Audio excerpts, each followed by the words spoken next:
crowds at the Spectrum in Philadelphia cheered their defending champion Wings on as they battled their way through the MIL playoff structure. They had to beat a red-hot New York Saints team who had just beaten them 7 days earlier. Number 6, Scott Gabrielson, got them started with a little help from number 14, Todd Curry, and the Wings win and advance to the finals. But this man, number 2, John Tucker, he has been hurt for 2 games and might not play tonight. If he doesn't, that will hurt the offense of Philadelphia. But Lou Delgatti, Sweet Lou with the great offense, and Metke right there in the goal, coming back from an injury, along with Brad Kotz, all-everything, all-pro, tremendous player, and that combination gives a little bit of calm to this Philadelphia team as they move into New England for the championship game. Meanwhile, a New England season that started out confused with 2 straight losses has turned into a fairy tale. This man, all-pro, Dan O'Neill, has helped this blazing offense right here, unselfish speed, showcasing great shooting like that shot, which helped to beat Philadelphia just 1 month ago and send this team into the championship game.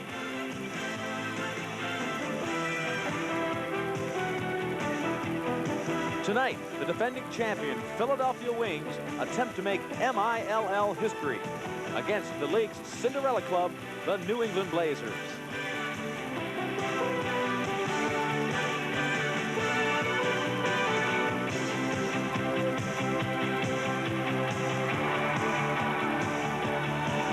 Tonight's championship game is brought to you by Coors Light. The silver bullet won't slow you down. By U.S. Air, America's most frequent flyer. By Thrifty Car Rental, rent luxury for less. By the Beechwood Inn, the official headquarters of the New England Blazers. And by Brine Lacrosse Equipment, choice of champions. We're at the Centrum in Worcester, Massachusetts, a record pre-sale. We expect a record crowd for this championship game. It's going to be an explosive contest between 2 of the best offensive showcases in the MILL. Hi, everybody. I'm Leif Elsmo, and joining me tonight, as always, Steve Glover. Steve, we were here a month ago, and who would have believed that we'd be back now for the championship game? A month ago, both teams had made the playoffs. They were playing for home field advantage. Tonight, it's for all the marbles. Let's take a look at those league standings and just see how important last month's game was. Here we go. New England, of course, tied with Philadelphia at 6-2, but New England getting the championship in the regular season. New England beating Philadelphia in that last game, therefore getting the home field advantage for the playoff. Then New York won through the tiebreaker system to get into that first playoff. They played Philadelphia last week, and Steve, that was a very tough game. Really was a dogfight, Philadelphia eking out a win. Eking out a win 9-8. Dwight Metke with the MVP. He had 39 saves. He's a big reason that Philadelphia won that game, and he's a goalie that New England hasn't seen. He didn't play in that last game here. Okay, so he is one of the possible heroes for tonight. Let's talk about that Philadelphia team. This is a team that's very seasoned. They know what it takes to win the championship. They feel very confident. But John Tucker, the league MVP, the team MVP and captain, will not play tonight because of that leg injury. And I can tell you, Steve, that they've got a lot more power behind him. But they got Brad Kotz and Andy Wilson, 2 top players. Between the 2 of them, they have 24 goals and 18 assists. Kotz is a world team player. He's an unbelievable shooter, as is Andy Wilson. Andy Wilson's the type of guy who can get open a lot for the easy goals. Then also, there's always a sleeper, a guy who does well in the playoffs, and Philadelphia has a lot of those. Matt McGeady, he's a playoff player. He's got 10 points in the playoffs, 1 goal and 1 assist against New York last week. So those are the guys to watch for the Philadelphia squad. But New England's the team that really has electrified the MILL in the 1990 season. This is a team that lost the first 2 games. They've won 6 straight, and they have their own heroes. John Fay and Toby Boucher, you talk about the 2 of those, between them, 20 goals and 20 assists. John Fay, he's the captain of this team. He's got 4 years of experience. As we talked about, a lot of the players only with 2 years experience. He's really the captain. But Toby Boucher, he's a rookie. He came on strong this year. They're the 2 go-to guys for New England. And a sleeper on that team, not really a sleeper, a tremendous talent. Here's a guy who has not lost in a Blazer uniform. He came in the 3rd game, and they've been 6-0 since. He's got 5 goals and 7 assists. He's a tremendous rider. He's a pest. You look for him, he'll knock the ball down all over the field and create unsettled situations for New England. And of course, that's Tommy Carmean, a great player from the New England area. Steve and I will be back with the starting lineups as we get set for the 1990 championship game in the Major Indoor Lacrosse League.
Testing. Beach ball.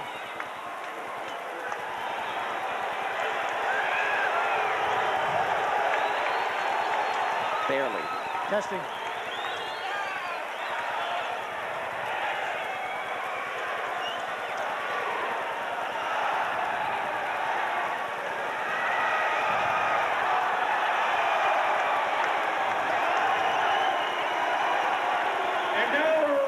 Welcome back to the Centrum in Worcester, Massachusetts. Leif Elsmo along with Steve Glover for the major indoor lacrosse league championship matchup. And boy, the crowd is wired up as we look at the starting lineups for the Philadelphia Wings. Scott Gabrielson, John Connolly, Ricky Freed, Mark DeSico, Tony Resch, and in the goal, Dwight Metke. And of course, Dwight Metke, as you mentioned in the stand-up, wasn't here the last time these two teams played. This is their #1 guy. He will be very tough, a critical player for the success of the Philadelphia squad in tonight's championship game.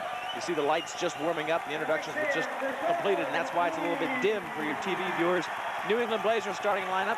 Boucher, Stevens, Gower, Cataldo, and Fay with Yeager in the goal. Stevie Fay will be facing off.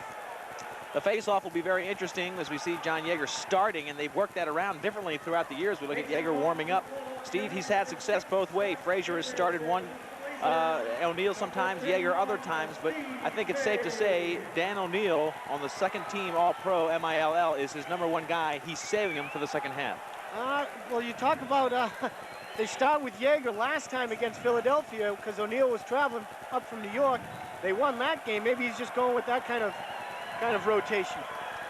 Look at the face-off now. It'll be #6, Scott Gabrielson. We'll talk about that matchup with Steve Fay, #31 for New England.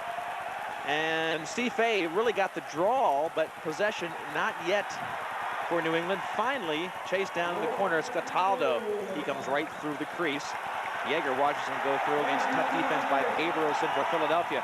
Their #1 face-off guy, Billy Durgill, the toughest in the league. Watch Cataldo in close. He scores! Off to Cataldo. Starts it off right for New England. We talked about the face-off. Gabrielson had a great night against Stevie Fay last time they met. I think he won the first 5 face-offs. This time, Stevie Fay wins the face-off, and here comes Walter Cataldo. Here you'll see it coming. All of a sudden he realizes he passes it. He's taking it in strong. Now he's going to go low.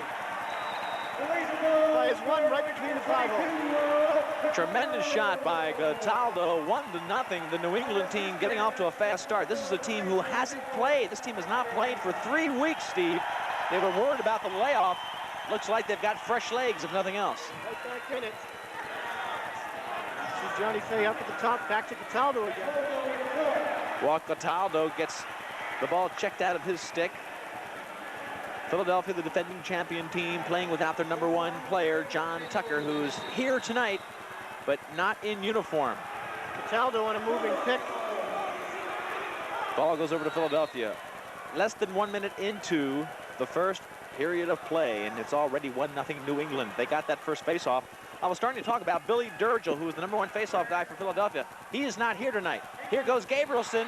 Every time I mention Durgill's name, somebody scores. Gabrielson comes right back, almost a very similar move to the move that Cataldo had. It's 1-all. There you see Yeager. This is a Philadelphia fan. You see with the Flyers. Gabrielson, very similar to Cataldo, dropping the stick. You're going to see him coming in with a pass from Kotz. He's going to take it strong inside and then drop the head of the stick. 1-1. Philadelphia comes right back. So showing the veteran-like calm that this team has exuded throughout last week's playoff and into this game, even without Tucker, this team knows how to win. Gabrielson in the face-off. Billy Durgill, the #1 guy, not in the game. He's not here for this. He is so dominant as a face-off man, but Gabrielson now getting this particular face-off, that is on his shoulders. Kotz now waits as fresh legs come in, a fresh line for Philadelphia. They have just tied the score, and now with that next face-off, they're in that controlled offense, Steve. This is what they like to do. Control the ball, move it around, spread it out. Everybody touch the ball, and then go right to the crease. Tried to hit Brad Kotz in the crease. Didn't get him cleanly. He couldn't pick it up, and the ball bounced out of his stick. I believe it was Resch who picked it up and walked into the crease. It'll be New England Blazer ball. This is Tommy Carmean. We talked about what an impressive player he is. He came onto the squad in the 3rd game. He has not experienced a loss in a Blazer uniform. Tries to hit the crease. The style of this New England team, Steve Glover, is one of run, gun, a lot of speed, and they use everybody on the offense. Kelly Carr. And a save by Metke. Kelly Carr came in. They're really working picks off that crease, looking for a lot of people to get involved with the offense. This is a line where you have 4 very similar players in Carmean, Carr, Desko, and Chanachuk. Then you got big Rufus Clark setting picks, freeing them up. Rufus Clark from Harvard. This is Chanachuk from Hopkins. Gets it way up top to Carmean. He waits for a screen and bounces one off a player in the crease. It was Mark Hahn, number 4, right in front of Metke. He bounced off his foot. Here comes Brad Kotz, the great all-pro player against Carmean. Carmean does not let him get his territory. Matt McGeady now works it to the far side to Hahn. They give it down to Sweet Lou Delgatti, who's being played by Desko. Desko, a great player from the Syracuse University program. Sweet Lou Delgatti from Towson State gets it up top. A lot of scoring threats still on the Philadelphia squad, even though John Tucker, not a factor tonight, not in uniform. Delgatti. You got McGeady and Curry out there. Both of them can put it in the hole. Delgatti trying to go left-handed. He tucks it in, shoots, and what a save by Yeager. Yeager throwing that elbow out there. Nice move by Delgatti. Well, Lou has the size. He came right in, did a beautiful job. Here are your referees for tonight: Tamburino, Roy Condon, and Bruce Crawford, a veteran crew. 3 of the best in the Major Indoor Lacrosse League, and they should be. This is the championship. Now McGeady, we talked about him in the opening. He really can score in the playoffs. The ball came into Todd Curry, Steve, and a nice pickoff by Yeager. Great defensive play by Tom Carmean. An attackman, you think his defense would be lacking. I think he's one of the best defensive players on the Blazer team. Not getting a chance to show it in the college game, but here in indoor, you play both ends and you play them quickly. The Major Indoor Lacrosse League 1990 championship matchup between the regular season crowned New England Blazers and the Philadelphia Wings. This is Gagnon feeding into Schmitz. Peter Schmitz takes a left-handed shot, and Matke comes up with his shoulder to make the save. 1-1. Nice two-man play between Gagnon and Schmitz. Chris Flynn has knocked off the ball by Schmitz, who just missed that last shot. It's still 1-1 with about 5 minutes gone. That was the stick that knocked the net. Matke's stick hit it. No goal. Again, the score 1-1 with just under 11 minutes left in the first period. They try to get the ball in bounds very quickly. That's the style of the New England offense, Steve. They like to work it around, a lot of speed, a lot of motion. You want to move the ball, free a man on the crease, get some motion offense. This is Blanchard looking for help. Flynn is playing defense from University of Pennsylvania. A very tough customer Flynn is on the defensive end of the field. You might see him face off as well later on. This is Todd Francis, takes a shot, and Matke bounces it off, but Francis gets it back. No angle, but Francis somehow sneaks it in. Todd Francis makes it 2-1 for New England. Boy, I thought he had no chance to score, Steve. He came around and really surprised Metke. Here he is. He's catching the ball around. He sees he's got an opening. Schmitz is getting out of his way. Right there, no one's picking him up. Jumps up, goes into the 5-hole. Little celebration here. Going to give it a pump. So the score now 2-1 as they've swapped goals here, starting off with Cataldo, then Gabrielson for the Wings, and back to Francis for the Blazers. 2-1. And New England gets the next faceoff. John Fay now, as we look at Boucher and Fay circling their arm, they're calling out a play. See all pro selections right there, John Fay and Toby Boucher.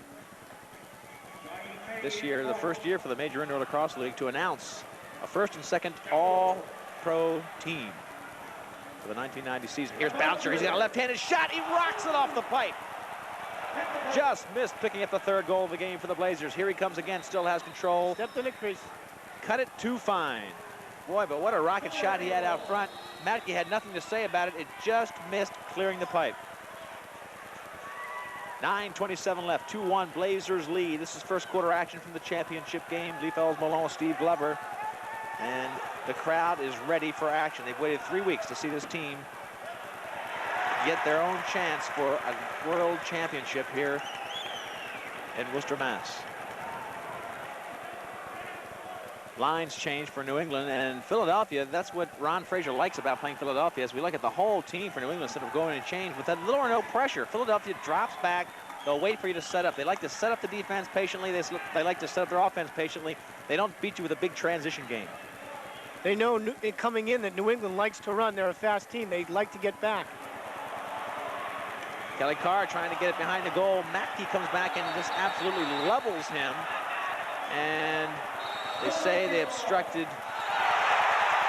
Now hold on here. There's Carmean coming back with a strong hit. McGeady looked like he was chopping wood back there. Kelly Carr's okay. Bruce Crawford says they didn't give them time to really get that outlet pass. New England all over the Philadelphia Wings in the riding attempt. 2-1, they lead. 8:20 left, first period. There's a shot from Wilson. Great offensive hero for the Wings, but it was knocked away, and here comes the offense for the New England Blazers. Desco now gets it from Carmean. Carmean goes off the field. Fresh offensive line coming in there. And now we'll start looking for the shots. Gagnon tried to hit Kelly Carr. Kelly Carr didn't read it.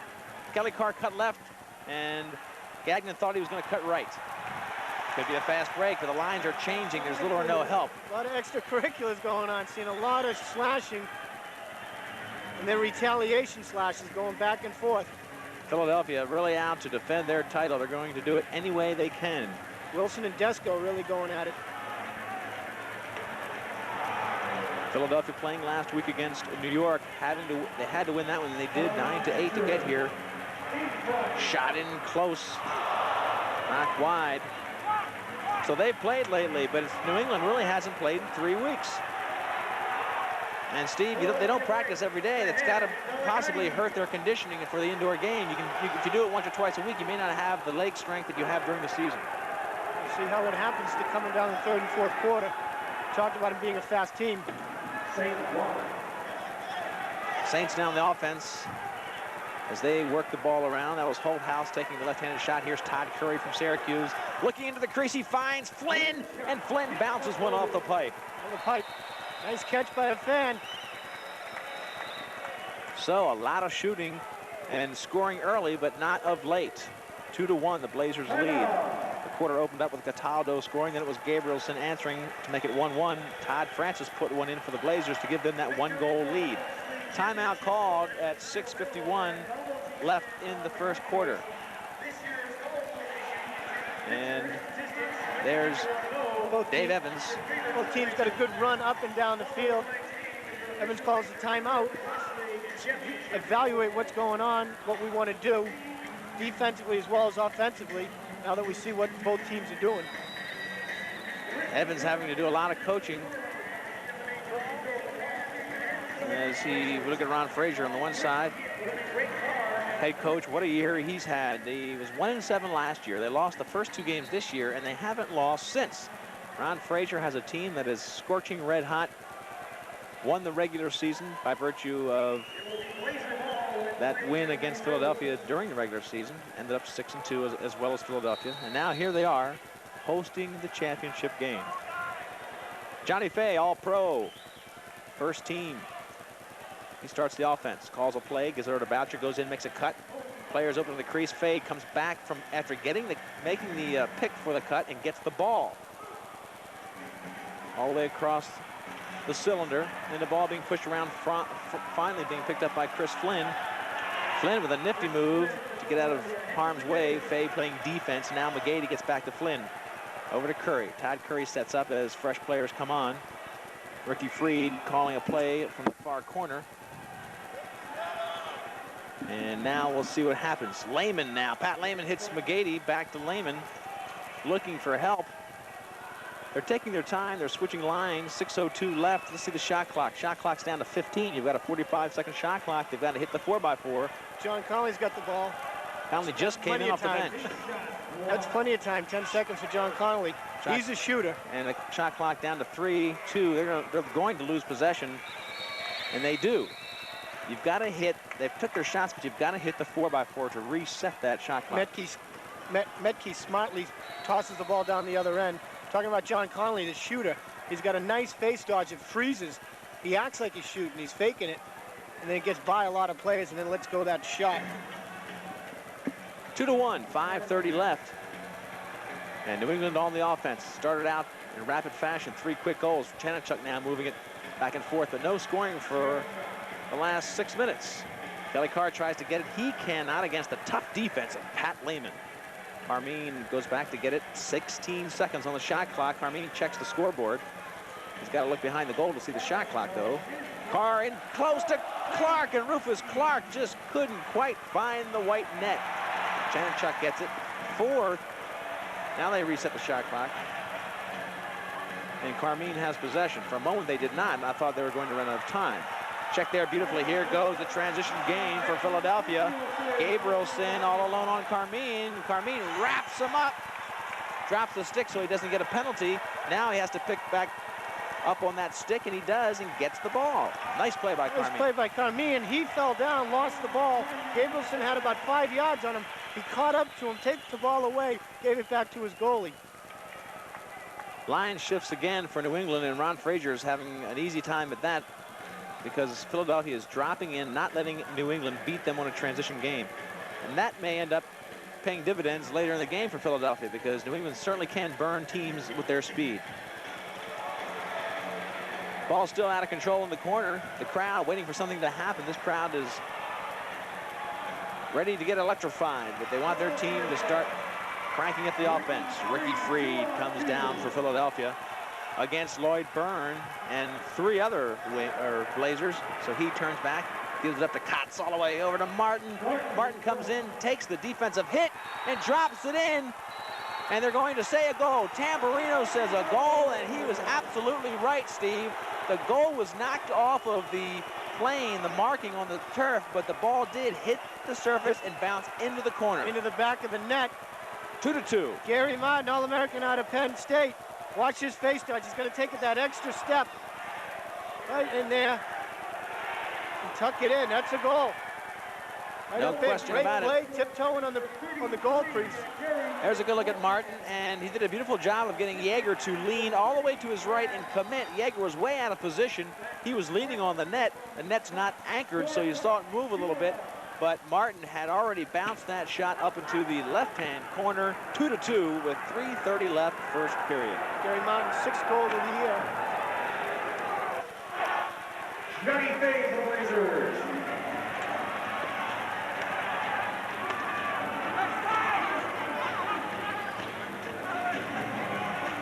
Offense now for the New England Blazers. This is Boucher. Toby Boucher coming in looking for an opening, but Hahn plays great defense against him. Kotz playing defense now against Gower. Gower comes in with a left-handed shot. The ball bounced out. Here comes Kotz. Brad Kotz, nobody can catch him. He's off. It'll be a one-on-one. Kotz comes in, fakes, shoots, and a save by John Yeager. Wow, there was an all-pro player beating down on John Yeager, and he stood in there and deflected the shot. Brad Kotz coming in. John Gower, one of the fastest players. He couldn't catch him. Brad Kotz from Syracuse showing why he's first team All-Pro, voted by the players and coaches. Here's Chanachuk now. 2:37 left, game tied at 2. That drop back, pack it in defense, confusing a little bit to New England. Great defense by Gary Martin. Martin really just bottled them up. Philadelphia content, Steve, to just drop it in, pack it in, and not give them that transition, that middle of the field. And so far, it looks to be a little bit frustrating to the New England Blazers.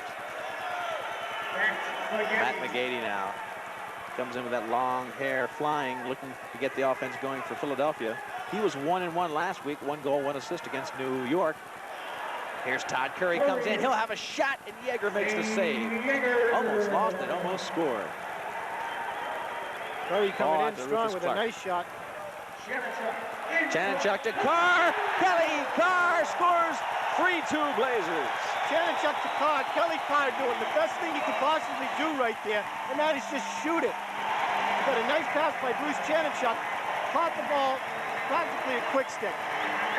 There's a replay. Bruce Chanachuk always with his head up. Kelly Carr with 2 men right there. Why try to get through him? Metke waiting for him to come through.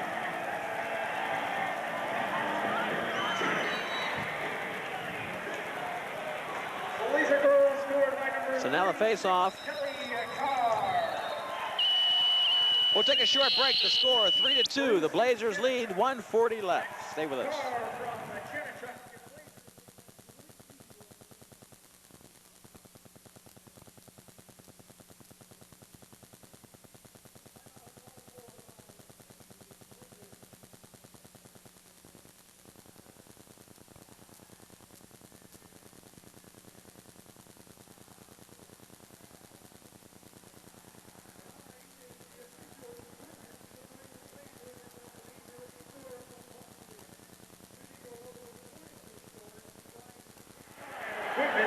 There we are, 3-2. That's the score with 1:43 left in the first period. This is the World Championship for the Major Indoor Lacrosse League. And Steve, the action is hot and heavy. Hey, coming in. The thing to do right there is shoot, like I said before, Kelly Carr putting it away. And Matke couldn't make that save. That was one of those transition type goals. A lot of movement, a lot of green space in front of Matke for the first time. They got some of that green space, and they really took advantage of it. 3-2, the Blazers lead. It's been a seesaw battle. Cataldo started things off for New England. Gabrielson answered for the Wings. Then it was Francis for the Blazers. Then it was Martin for the Wings, and now Kelly Carr. As we look at Ron Frazier getting his team, he doesn't mind swapping goals as long as he's on the top end of it. You got it. Kelly Carr, that was his 12th goal, which ties him with Toby Boucher for the team lead. Sweet Lou Delgado gets it out to Brad Kotz, now over to Todd Curry, the two Syracuse boys working a combination there. That'll be a combination that'll have to work in the absence of John Tucker not playing. He hoped he would, but he cannot. Martin comes in, takes a shot wide. Shot clock still counting down, 14-13.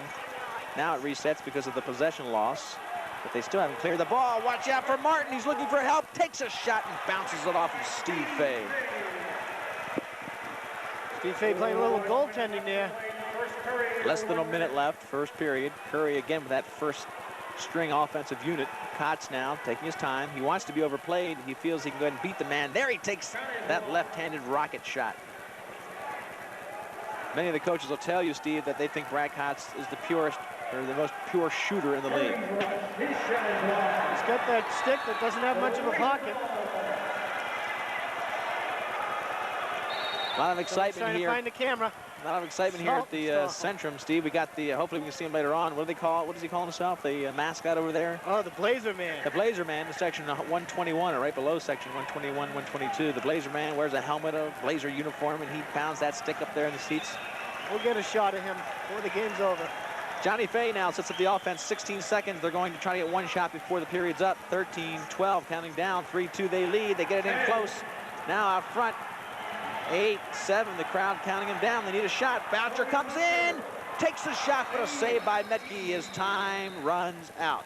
2 seconds left. What a great shot. What a great move to get the shot on cage by Toby Boucher. That shot goes wide by Wilson, but the period ends.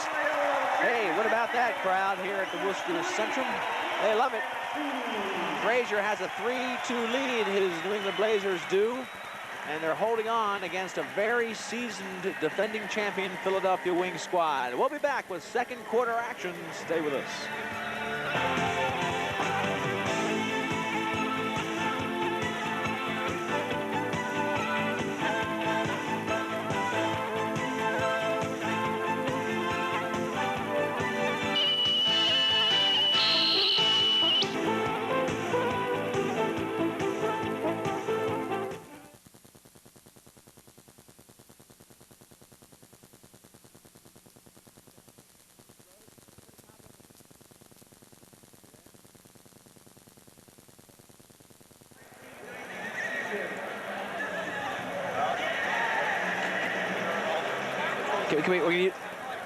Don't forget our, I say just sometime, don't forget our bump back with those sticks. We gotta get those sticks in there.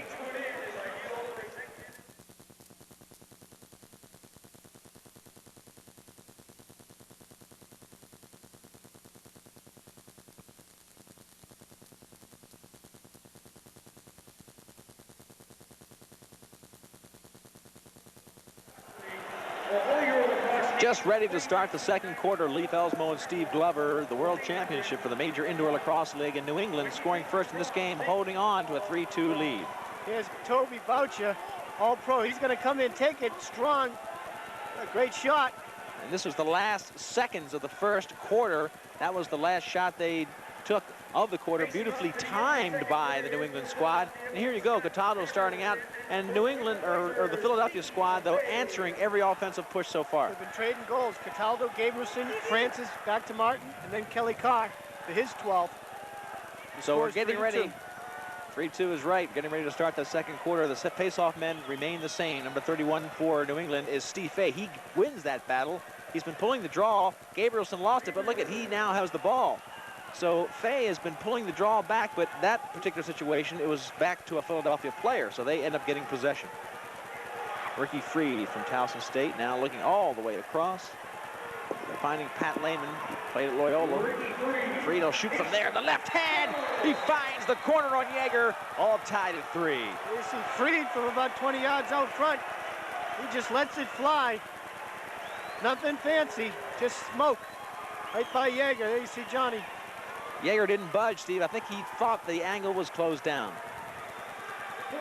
He gets the ball up here. Freed, he's a good 20 yards out. No one in front of him. I think you're right. I think he had that pipe, his hand on that pipe, but it's squeezed right inside of it. Well, going according to form as far as the first quarter, that is, because they've answered every score of New England. So Philadelphia not in the least rolling over because of some of their key players not being able to make this championship game. They've got injuries that are hurting them, but this team is ready. They're the defending champions, and they're tied now at 3 with most of the second quarter left. Brad Kotz, here we go, shots on goal, and pretty even, Steve. Pretty much even. Philadelphia with a 2-shot advantage. Philadelphia now with Gary Martin looking around, trying to get it over the side. He does, and Philadelphia scores the first 2 in a row to take the lead. Wilson scoring. We talked about him being an offensive hero. He scores the 4th goal, and Philly leads by 1. Andy Wilson, we're talking about him up at the front of the show, number 55. He hits his 14th goal of the season. You're going to see a nice pass. Watch him, he's just going to let it fly. Big right-hand shot. Andy Wilson, his 14th. Puts the Wings up, 4-3. Conley now in a face-off for Philadelphia. It's a different face-off man. It was Gabrielson for the first quarter and the first face-off of this quarter. Here's Conley now in there against Steve Fay, who was a face-off specialist. And Steve Fay a little slow to react to that ground ball. They call him for a push. It'll go to Philadelphia, and Philadelphia has owned the second quarter, although it's only a minute old. 2 quick goals. Brad Kotz now. This is what they do so well. They slow things down, and I'm sure that can be frustrating to the New England team who likes to run and gun.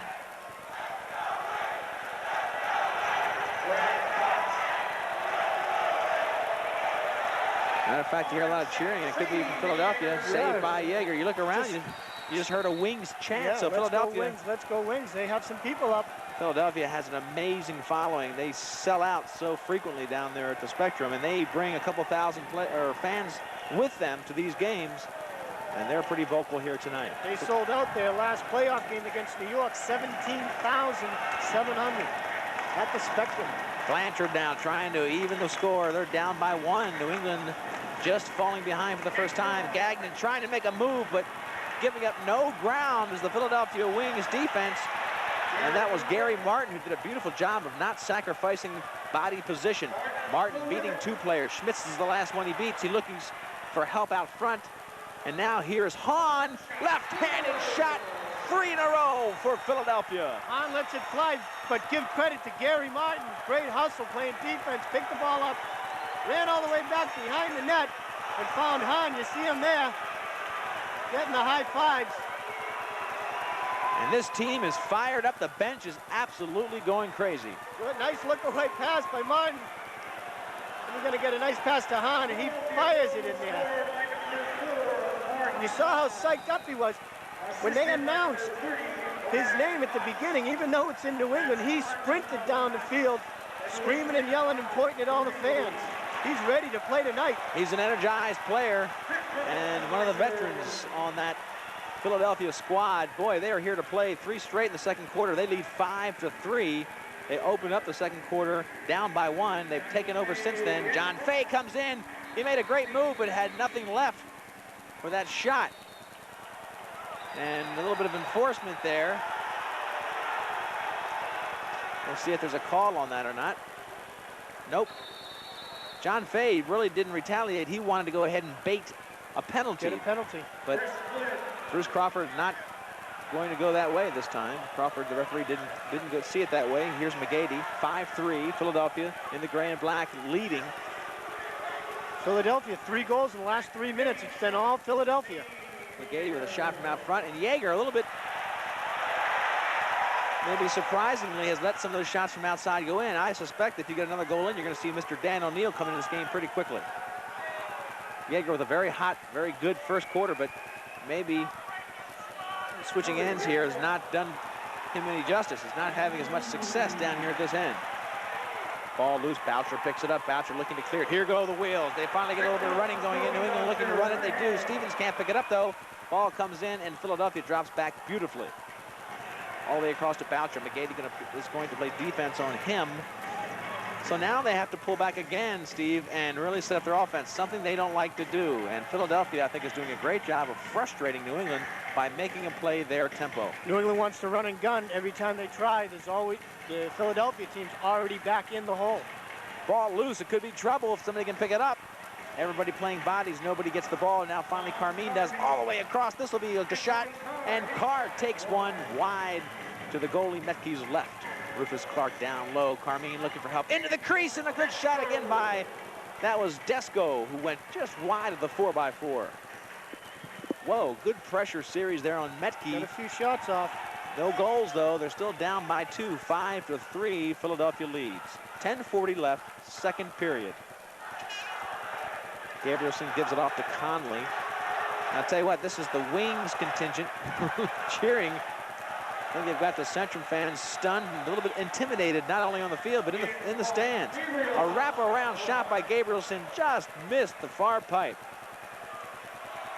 Now a little bit of running gun action. They get someone open. Lobs it up. Couldn't quite find Carmean. Great defensive play by Greg Manley. Manley all the way back out to Ricky Freed, who scored this quarter. And they reset here. Philadelphia does. Hard shot by Conley, but he's nailed by Desco to take a little bit of the steam off it. And now New England really stepping up the physical aspect. Solid hit. Greg Manley's getting up slow, running over to the bench. Shannon Chuck now brings the ball down for New England. I think Ron Frazier has turned up the heat on the sideline a little bit because New England looks like they're playing a little more physical in the last 5 minutes. Get a penalty to hold. Bruce Janachuk bringing it in the side. Well, that'll be the first penalty of the game as we look at Dave Evans on the sideline. 5-3, the Philadelphia squad in gray and black. They're leading. There's DeChico. 9:40 left. And there's Dan O'Neill. He's an all-pro goalie waiting to get into this game. And I'll tell you what, he is ready. John Yeager started, and Frazier will stay with him as long as he thinks it pays dividends for his squad. Ricky Freed's going to get 2 minutes for holding, 13 on 13. So it's going to be the first power play opportunity of the game, and New England gets it, and they need it. They're down by 2 here in the second quarter. Plenty of time. Let's see what they work against the defense of Philadelphia. 5-1-4, they get it in close. Beautifully orchestrated. Boy, they had that one scouted, Steve. They had the shot, just couldn't pull it off. Nice man up. You had Walter Cataldo right on the corner. Solid hit. New England picks the ball up. So New England now reloads on the power play. 1:34 left on the power play. Inside again to Cataldo. Boy, they found an opening there on the crease. Again, they must have scouted something there. They're getting the openings, but not making them pay dividends in the form of goal. Philadelphia throws it away. 1:23 left in the penalty. Plenty of time. 5-1-4 here. Power play for the New England Blazers. This is John Fay out to Tommy Carmean. He really pushes it in very close to Matke, but Matke absorbs that one. And again, Philadelphia comes up and they can burn off some time.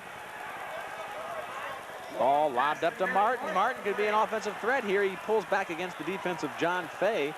All-pro player all the way into Todd Curry, and what a save by Yeager. What a great pass.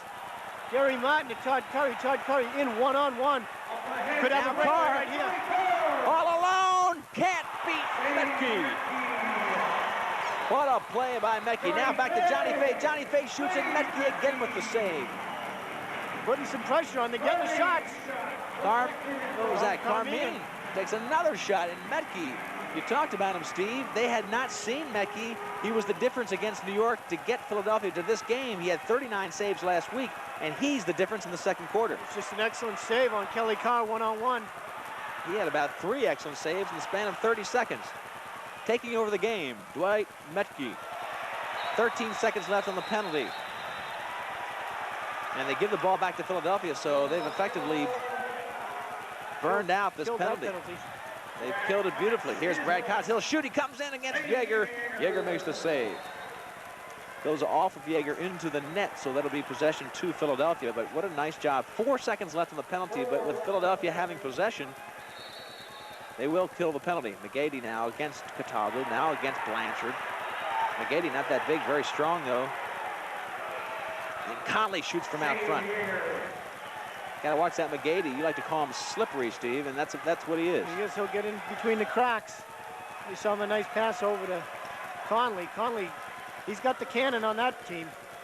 So the defending champion Philadelphia Wings, undermanned with a couple of their star players hurt, not able to play. They lead 5-3, taking the lead in the second quarter. They're the only team that has scored in the second quarter. They've scored 3 straight goals. 7 minutes left, though, in the second quarter of championship play.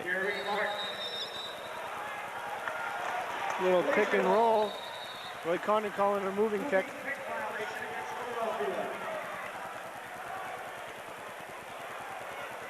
New England getting a chance to change up lines. And they do so as they get their offense going with 6:47 left.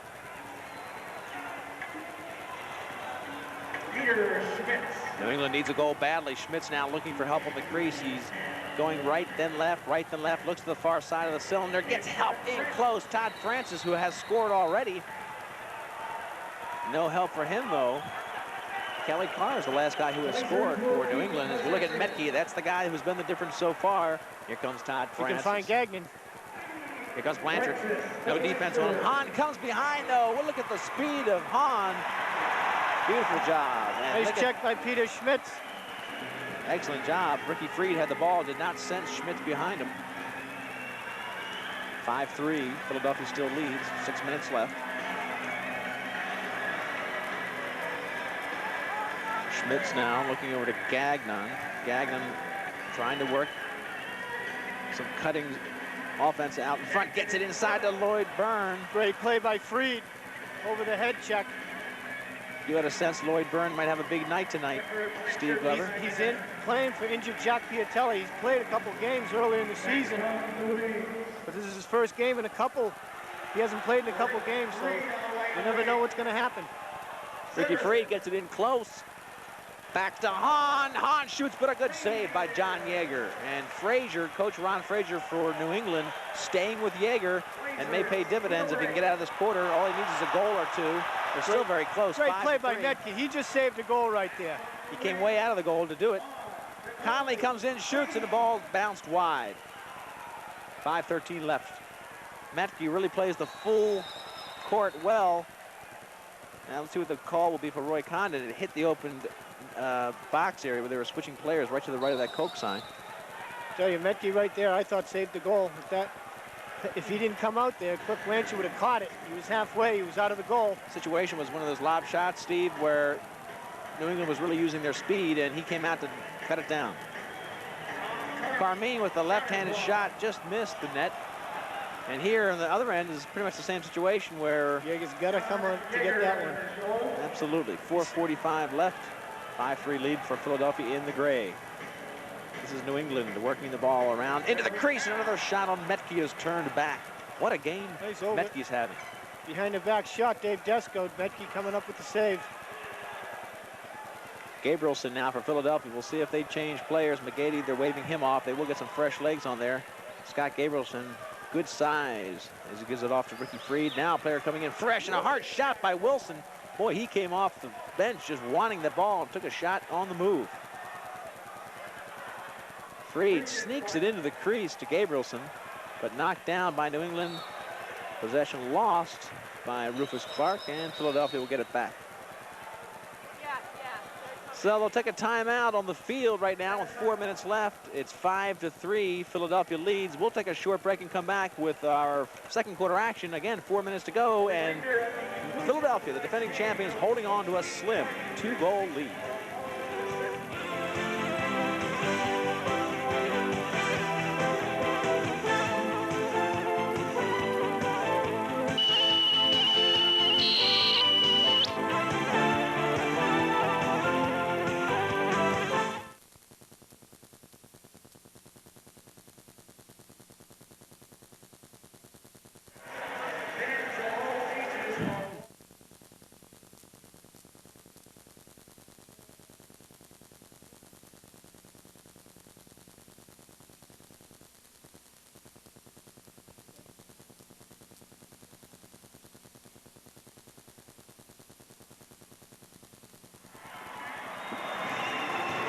We're back at the 1990 Major Indoor Lacrosse World Championship, and there's some of the equipment that the players use, including those 2 sticks. And those sticks are the hottest things you can get, just like the ones they use here on the field. That's the Turbo on the left there for STX, and Brine, the one on the right, is the Super Light 2+2, the hottest sticks in lacrosse today. STX Turbo and the Super Light 2+2 for Brine. Back to action, 4 minutes left, 5-3, and Philadelphia just calming things down. They are very composed, Steve. Well, they scored the first 3 goals of the second period, all in the first 3 minutes. And for the last 7 minutes, there's been no scoring, but just kind of sense a calm to them. They know what to do to win. They've been there, the defending champs. And incidentally, here comes Stevens in, and he shoots. He scores, finds the lower left corner. 5-4. Back to within 1. Glenn Stevens getting the shot right there. When I saw him cutting down, I said, I haven't seen Glenn Stevens in the game yet. I'm not sure whether that's because he hasn't made any plays or he hasn't been playing, but here you see him as he catches it. He takes it right to a big goal, a little dasher dance. Stevens brings the Blazers back to within 1. 5-4, and the place wakes up. The Centrum does. They're rocking. Glenn Stevens, a big reason he had that overtime goal against Detroit. And 2 big goals against Philadelphia. Steve Fay again faced off for New England, and New England does get possession. It was Chris Flynn. That's the 3rd different face-off man that Philadelphia has used. Again, normally it's Bill Durgill, who is absolutely and without question the best in the league. He is dominant in that position. Unable to be here tonight. Could cost Philly as the game wears on. Shot in close on Metke, and he makes a nice save there. Not much of an angle for a right-handed shot from that wing. No, he caught it, turned around, was already committed. Flynn now brings it down, sets up the Philly offense. They'll take their time. Oh no, hard shot from the wing. They looked like they were going to settle the offense and took a hard shot. Maybe Yeager was waiting for them to settle down too, because he just took a hard shot that bounced past Yeager. Todd Curry. Take another look at it, Johnny Yeager. Philadelphia comes right back. Here you see Flynn's going to bring the ball down. Watch Curry coming in here. That's about the 3rd goal we've seen from that area, pretty far out. And Yeager not having much luck down there with those outside shots. On the other end, he seemed to have it under control. Down this end, the second quarter, outside shots are really beating John Yeager. 6-4, the score. Here comes Gagnon, comes all the way in, takes the right-handed shot. Beautiful save by Metke. To the point of no return, Tommy Gagnon, he had to take it in there. He let it all go, didn't he? Get to that point where it's, you have to go. You saw he had to go in the crease afterwards. Here it is right here.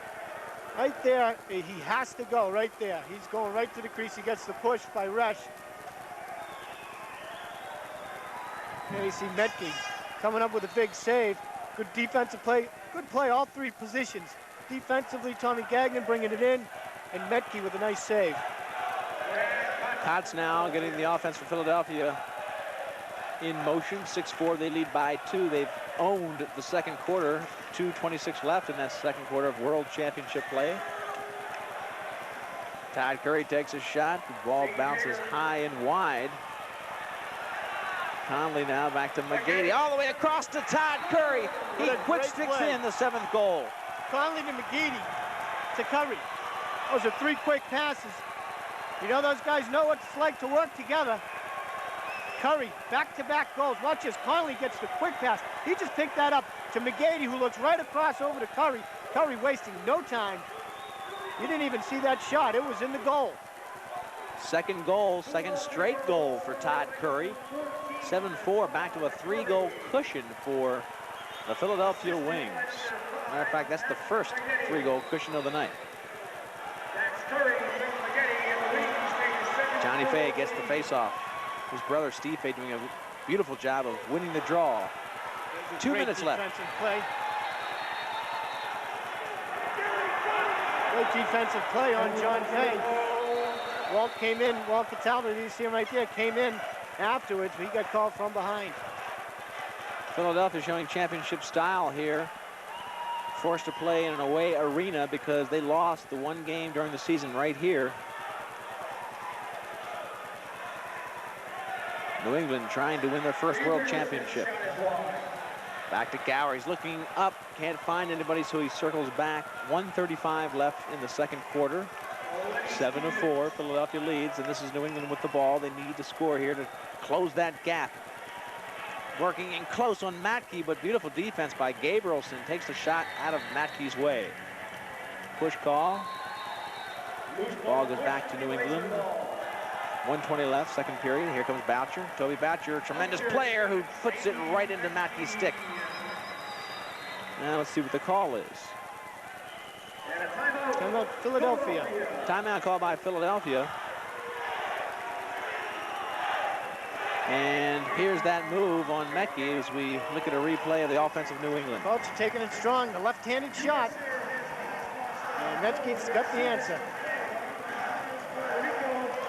So 7-4 the score, 1:14 left. And you talk about who were the champions in the first 3 years of the league. Let's take a look. The Thunder, and that year in '87, they beat Washington. They were the 4th team in a 4-team league and won through the playoff system, ended up being world champions. Then it was the Saints in '88 who beat that Washington squad, who has now moved to Pittsburgh. That franchise has moved. And in '89, Philadelphia beats the Saints 11-10. Now look at all the scores, 11-10, 17-16, 11-10, all 1-goal games. And Ron Frazier anticipates that this game will be a close one as well. 3-goal lead right now by the Philadelphia Wings. In the first quarter, it was seesaw back and forth, but the 2nd quarter, as we look at John Yeager, has been all Philadelphia. And John Yeager, as we watch him get set for the 2nd quarter action, has had trouble, Steve, really tracking those outside shots. On the outside, he made a couple outstanding saves, one-on-one, but those 3 goals from the outside.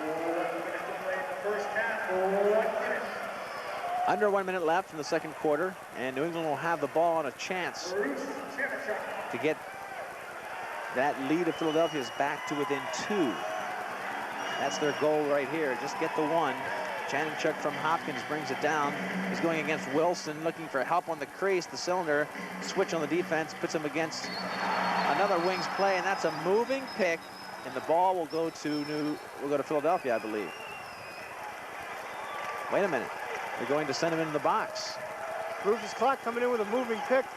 I'd like to take a look at that. I don't understand. Well, it must have been something off the ball as we look at Bruce Crawford talking to Gabrielson. And Todd Curry really appealing to Roy Condon. It might have been off the ball. Can you pick it up, Steve? Rufus Clark looked like he was coming in to set a pick, and he set an outstanding pick. He put, I think it was DeSico on his butt. I'm not sure if it was him or Curry. Well, DeSico's in the box for 2 minutes. So whatever the... And that last play... Slashing is the call. Rufus slashing. When he went down, he must have taken a shot with the stick. Must have gave him a slash. Retaliation. John Fay now on the wing. Carmean's out in front. Carmean can't handle it. This is trouble. 26 seconds left in the 2nd period. Carmean now with it. They want possession. Here comes a shot. Johnny Fay, the All-Pro. taking it in. Gets him back within 2 with 21 seconds left. The man-up situation. We haven't seen many of them. There you saw how New England moved the ball well. And John, the General Fay, gets him back within 2. He's coming in. Just throwing some heat. And he really took his time and really positioned this shot, Steve. Let's take another look. Boucher over to Carmean. Over to Fay. See, he had a lot of net to shoot at. Vicky was still on the far side. Philadelphia right back. Philadelphia comes in. Yeager made the initial save, but it bounced in off of Yeager, and Philadelphia, in the span of 4 seconds, brings the game back to a 3-goal margin, 8-5, and what a backbreaker that is for the Blazers. Right off the faceoff, Chris Flynn. Here you'll see it, nice 2-on-1 play. He fakes Yeager. Yeager makes the original save. He pops in, you see it hit the back of the net. Looks like it bounced off his left thigh. He got his leg on it, but Flynn had too much of the opened area. He had the good angle. 8-5, 3-goal lead again for Philadelphia. And boy, that has really got to have you thinking and talking to yourself if you're a New England Blazer. That was Flynn's 10th goal of the season. 8 seconds left, second period. And it looks like Philadelphia is going to call a timeout. They've got 8 seconds. They can get another shot. They did get possession. That was the first thing. Now they're talking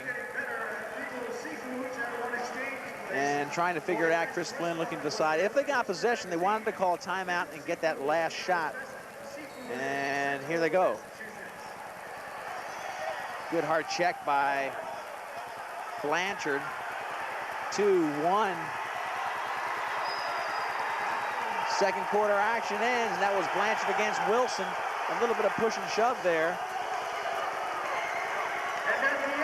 But that will do it for the first half of play here in the 1990 Major Indoor Lacrosse League Championship game. 8-5 is the score.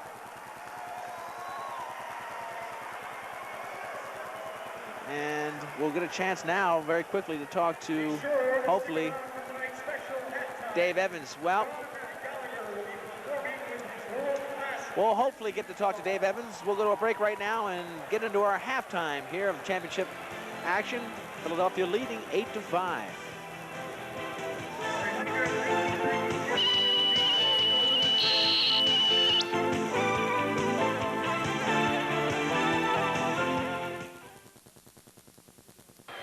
We're back at the 1990 Major Indoor Lacrosse World Championship. It's halftime, and the Philadelphia Wings, they are the defending champions. No team has repeated as champion in the 4-year history. Very quick interview with Dave Evans before he goes in and joins his team. Out of the hometown crowd, Dave Evans joins us down on the field. And Dave, you look like the Philadelphia Wings have done a wonderful job of controlling tempo. Yeah, we've tried to pick the pace up a little bit. I know last time we were up here, our offense was very, very sluggish. We walked the ball up the floor. We wanted to pick the pace up. I honestly don't believe we can run with New England for a full 60 minutes, but I think we can run with them when the opportunity presents itself. And that's what we've tried to do in that first half. And on the defensive end of the field, you're packing it in beautifully. Yeah, we're packing in. I think we can still put a little more pressure on the ball. We've given them a couple of pretty easy feeds, but I think that's something we can adjust at halftime, hopefully. How about Matke? Is he going the whole distance? Yeah, he'll go the distance. He went the distance last week. He's pretty much recovered from his collarbone injury, so he'll go the whole distance, unless, of course, he starts playing poorly, and I have complete confidence in Kevin Bilger. He'll go in if we need him. All right, join your team, and congratulations for a good first half. Dave Evans. Thanks very much. All right, the coach of Philadelphia, tremendous job. It was New England getting on top early in the first quarter, 3-2, but it was all Philadelphia in the second quarter. They scored in bunches, 6 goals in the second quarter to only 2 for the New England Blazers, and that's where they showed their experience. A tremendous job to get that 8-5 lead. You know, the league has had a tremendous year in 1990. I had a chance to talk to a very special part of that success as our halftime guests. Welcome back to the Centrum in Worcester, Massachusetts. A real grudge match between two fine teams, the Major Indoor Lacrosse League, and they are playing for the 1990 championship. It's my pleasure now at halftime to introduce you to Russ Klein, who is Senior Vice President of the Mill, also a co-owner. And Russ, when you look at the 1990 season, you've got to be very happy. We're very excited because, first of all, we've got the best attendance we've ever had. We literally this year was asked to defend our credibility, which means we've got some. And it's just been very exciting to see a team like New England come back in here. Last year was 1-7, 6-2, an expansion team, to see the excitement in this community, and then to see a team like Philadelphia that won the World Championship has an opportunity now to repeat something no one's ever done. Another reason to be proud this year is that for the first time, the Major Indoor Lacrosse League has an all-pro team. We have some of the greatest players in pro athletics out there playing, and it's really nice to be able to recognize the greatness that these guys have worked all their life for.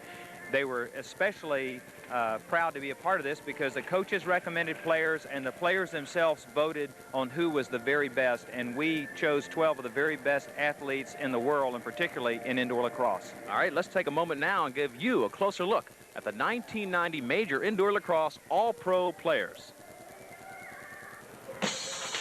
And here's your first team selections. Brad Kotz and John Tucker from Philadelphia, Ricky Soule from Baltimore, John Fay from New England, Brian Nicola from Pittsburgh, and Ted Sawicki from Detroit. Second team, Toby Boucher from New England, Timmy Welsh from Baltimore, Don Borges from New York, Ronnie Martinello from Detroit, Dave Pietramala from Pittsburgh, and Dan O'Neill from New England. A closer look now at the first team. Brad Kotz, what a player he is. Tremendous. Third year in the MILL. Watch his moves here. Last season, Kotz finished as the MILL scoring leader with 44 points. He continued this year, 11 goals, 8 assists, a tremendous offensive player, a key to the success of Philadelphia. Johnny Tucker, also first-team pick. This is Tucker's 4th season with the Wings, a team captain and a leader. He led the Wings in scoring with 13 goals, 10 assists, and finished in the MIL scoring very high, averaging 2.9 points a game. Look at the moves on John Tucker. Tremendous player. Then Ricky Soule out of Baltimore. What a year he had. His 3rd year in the league. Served the last 2 with the Baltimore Thunder. This season, he led the Thunder in scoring with 16 goals, 15 assists. Watch the move here. He comes around, shows power, speed, has all the tools. Then John Fay from New England on the first team as well. John Fay, what can you say? Everything. And look at this shot. The feed comes in away from the goal, facing the opposite direction. He flips it behind the back, scores. This was against the Philadelphia team earlier in the season. John Fay, a team leader, first team All-Pro. Then the only rookie to make the team, Brian Nicola from Pittsburgh, a Canadian product and a scoring machine. Brian Nicola can do it all. This guy has the moves, a natural left-hander. Watch how he uses his patented dunk move there, comes over the top of Ted Sawicki and scores against Detroit. Here he is again, showing that he can score from the outside. The leading scorer in the MILL this year as a rookie, Brian Nicola. And then in the goal, Ted Sawicki in his 2nd year out of Detroit. And here he is again against Brian Nicola. We'll show now how he went to school in that move. Later in that same game, here's Ted Sawicki making all the saves against the great offense of Brian Nicola. Sawicki, first team All-Pro, working here for Detroit. He really set the standard for goalies as he came into the league last year with the Detroit Turbos. There again, making a beautiful save. And here are your second team players. Toby Boucher from New England, tremendous year, 12 goals, 6 assists, selected Coors Light MVP in his 4-goal performance against the Blazers February 3rd. Timmy Welsh from Baltimore, another great offensive player, 12 goals, 12 assists, and it was second on that team behind Ricky Soule. Borges, great offensive player from the New York Saints squad. He is on the second team. Ronnie Martinello, part of that offensive squad from Detroit. Dave Pietramala out of Pittsburgh makes the second team All-Pro. And then Dan O'Neill from New England, he's playing tonight. He rounds out the second team. That'll do it. We'll be back with more halftime after this short break.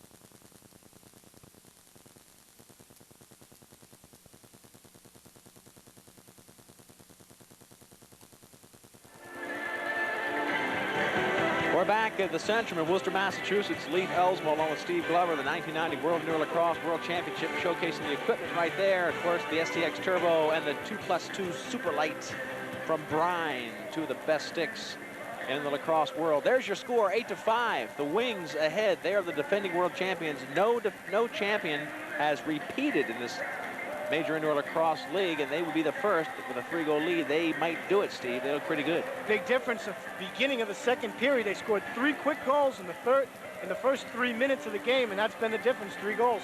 They swat goals in the first quarter, but then, as you said, they really turned it on in the second. This is the last goal by New England, and of course it was Mr. All-Everything, John Fay. There you see just Toby Boucher over to Carmean. It's a man-up situation, sliding. You see Metke's out of the position right there, and Fay putting a little extra on it to get it there quicker. Scores the 5th goal for the Blazers. And then, about 5 seconds later, this was off the face-off. Right back, Todd Curry. It was Chris Flynn off the face-off, just brought it right down, I believe. Yeah, oh, that's Chris Flynn. Curry's was the goal before. Yeah, Curry scored a pair before John Fay did. John Fay looked like he got New England back into it, but this goal right here could be the one. As we look back, you know, in another hour, Steve, we may look back and say this goal we're looking at right now was the one that broke the back of the New England Blazers. Absolutely, it has to take the wind out of your sails. Here are the stats for the first half. You see this shot, the score 8-5 shots. The Wings up by 4, 22 man up. New England's gotten 2 chances. Wings haven't got any yet. The Blazers scored on one of those, the goal we saw by Fay. Saves, Jaeger with 14, Metke with 13 penalty minutes. As you see, 4 minutes for the Wings. Blazers haven't been penalized yet. So the game very close. Shots a little bit to the advantage of Philadelphia, but they have not had any extra man opportunity. And you've got to think back to the play of John Jaeger. John Jaeger not really getting a good look at those outside shots once they switch goals. He had trouble eyeing those outside shots. Well, we'll see Dan O'Neill coming on strong in the second half. He's an all-pro selection. We'll take a short break right now and come back with that second half of action from the 1990 championship game of the Major Indoor Lacrosse League.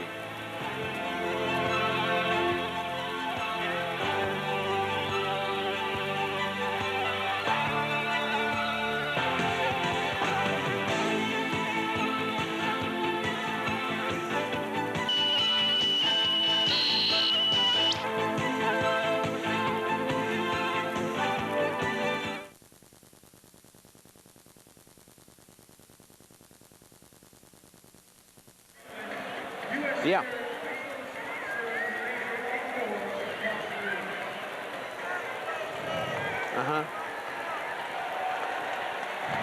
Should I turn that on now, the light?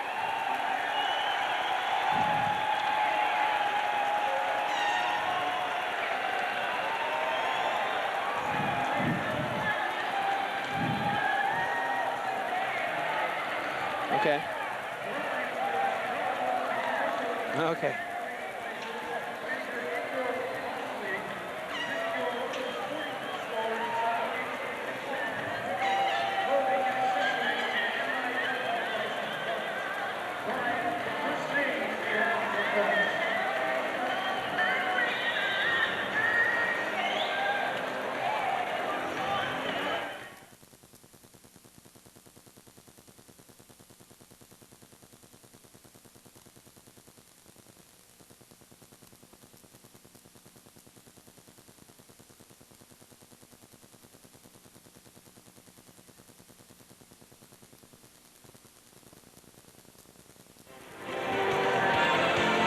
Back at the Worcester Centrum, the 1990 Major Indoor Lacrosse League World Championships. It's Philadelphia, the defending champion, against the New England Blazers, and the Blazers are the Cinderella team of the year. 2 losses to start the year. They went on a 6-game win streak. You see they're down by 3, but at the Major Indoor Lacrosse League, that does not mean that you're down by much. Joining us right now, Ron Frazier, the coach of this great team from New England.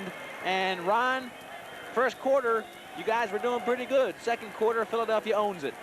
Well, it's almost like we fell asleep out there. Like we went in the locker room, we hopefully left a wake-up call for them the second half. We just stopped running in the second quarter. I don't have an explanation for it, but we sure tried to address it out there at the halftime. Well, they are doing a good job, as you mentioned, of controlling tempo. It looks like you guys sort of fell into their trap. It looks like, though, that Jaeger was having some trouble with the outside shots. What's the goalie situation in the second half? Well, we're going to start with Dan O'Neill in the second half. That was our plan anyways. And Jaeger did have some problems in the first half, but it was defensively. We weren't picking up on the men. Our game plan was to push them out of their offense a little bit, press the game, and push them forward. We just didn't do that. And so hopefully it will work out this half. So no big changes other than tempo right now, right? Well, we're going to push the tempo. I think we're in better shape, and we can't allow them to play that slow-down game. So we're going to push, push, push. All right, get back to your team. Thank you very much, Ron Frazier. And he, the coach of the New England Blazers. Let's take a look at the second quarter scoring summary. We talked about the first quarter, Steve. It was 3-2, very even. They swapped goals. Look at the second quarter. The Wings owned it. The first 3 goals in 3 minutes, 14:37, 14:01, and 12:51. Freed, Wilson, and Hahn. Stevens answered back with that. And then 2 great goals by Curry. Johnny Fay came back with 21 seconds left to cut it to 2. And then the heartbreaker for the Blazers, Flynn right back 8 seconds later with a goal to put them up 8-5. So that was a tough one for him. And again, we may look at that Chris Flynn goal later in the fourth quarter and say, hey, that was the one that broke their back. But right now, 8-5 is the score. A 3-goal lead. And Dan O'Neill is going to start the second half. He's an all-pro. And at some point in the second half, we'll take a look at the all-pros that are playing in this game. There are 4 of them that are playing, Dan O'Neill being one from Ohio Wesleyan. I see John Tucker over there in the Philadelphia bench area. He's in street clothes. And O'Neill goes in. It all rests on his shoulders, but he's got to hope that his offense comes through for him. And here are the all-pros playing tonight. Brad Kotz for Philadelphia with John Fay. Their first team all-pro players for the MILL, and below them, Toby Boucher on the left. And Dan O'Neill, the goalie now moving in for New England, is on the right lower side of that foursome. 4 all-pros playing in tonight's championship. There's Danny O'Neill right now. He's ready to go. Is his offense ready to go? That's the question. And on the other end, of course, this is Dwight Matke. And he, so far, you've got to say, Steve, has been the difference because there was some good pressure applied by the New England Blazers. That second line, Carmean, Carr, Chanachuk, Desco, they were all putting pressure on him. They had a lot of good shots right on front, 5 yards out. Matke came up with a challenge. So Matke was the guy who really had the great second quarter just when they needed it. And now we're all set for second quarter action. It'll be Gabrielson for Philadelphia and Steve Fay for New England. But it's Gabrielson who wins the draw. Let's see who gets possession. And Ron Frazier talked about getting a wake-up call, and it looks like it may have paid off. I think Cataldo just gave Conley a wake-up call right into the boards. One of the best hit of the night. Here's New England shooting in close. Another shot on the follow-up. 2 saves by Matke. Big saves by Matke. Glenn Stevens with 2 right out front shots. So right out of the box, New England comes out as Ron Frazier thought they might. I would have liked to have been in that locker room. He really got his team fired up. Gabrielson shoots, and Dan O'Neill gets a first save of the game for him. O'Neill, an all-pro goalie, now in the goal for New England, but they need some offense. They need to get 3 just to tie. Cataldo back out front to Boucher. A good start for New England, Steve. Came right out strong. Walter Cataldo with a nice hit. They're going to change up a few men. Johnny Fay down on the crease, working some picks. A lot of contact. Boucher gives it off to Carmean. Carmean can't get around the defense by Ricky Freed. Boucher now does get that loose ball. Boucher will take the left-handed shot, but it's wide of the net. You can put some steam on that shot. Out front, there's Johnny Fay, and Johnny Fay dinks it in. Back out to Cataldo. 8-6. Walter Cataldo.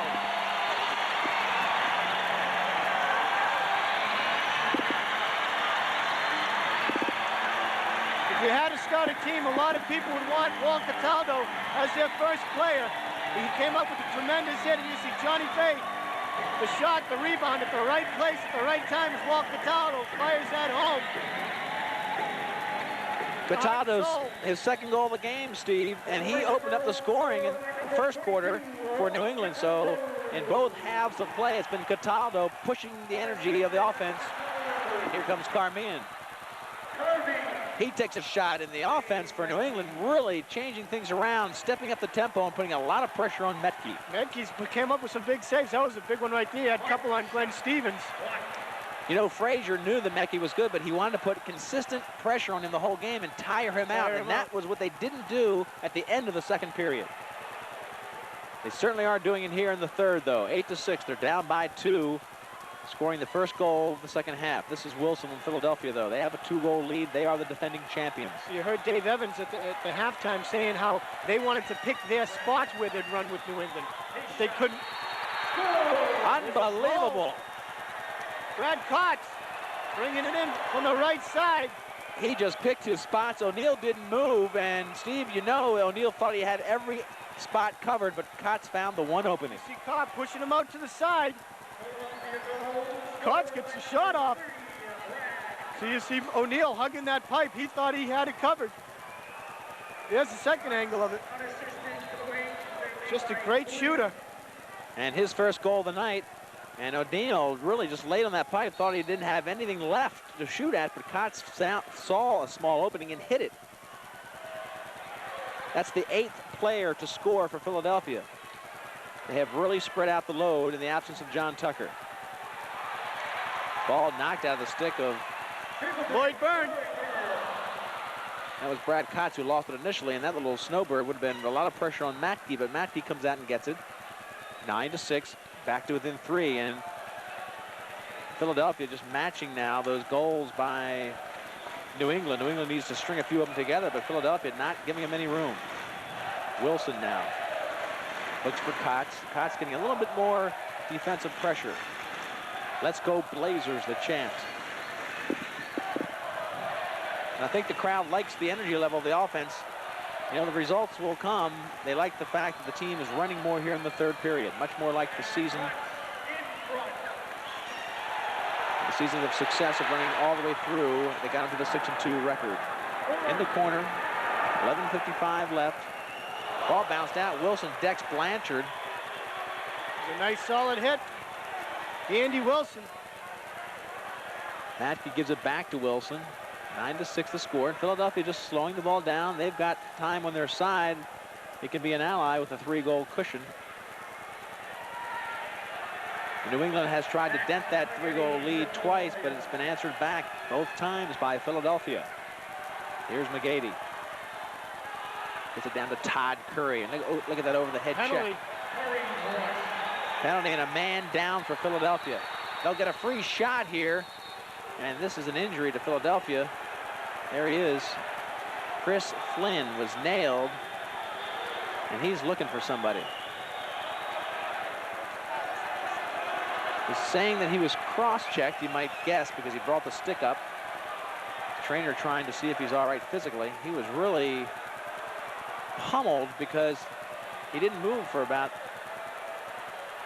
50 seconds, a minute of play. He was just down there, Steve, and a lot of times that cross-check will take the wind right out of you. I think he's saying he got cross-checked up in the head. Well, that'll do more than take the wind out of you. 9-6, 3-goal lead for Philadelphia. Got a New England man in the box. Referee's trying to sort things out, and that cross-check on Chris Flynn will McGeady's going in, too. Oh, both of them are going in. McGeady, number 5. New England already has a player in the box. Good look at his equipment right there.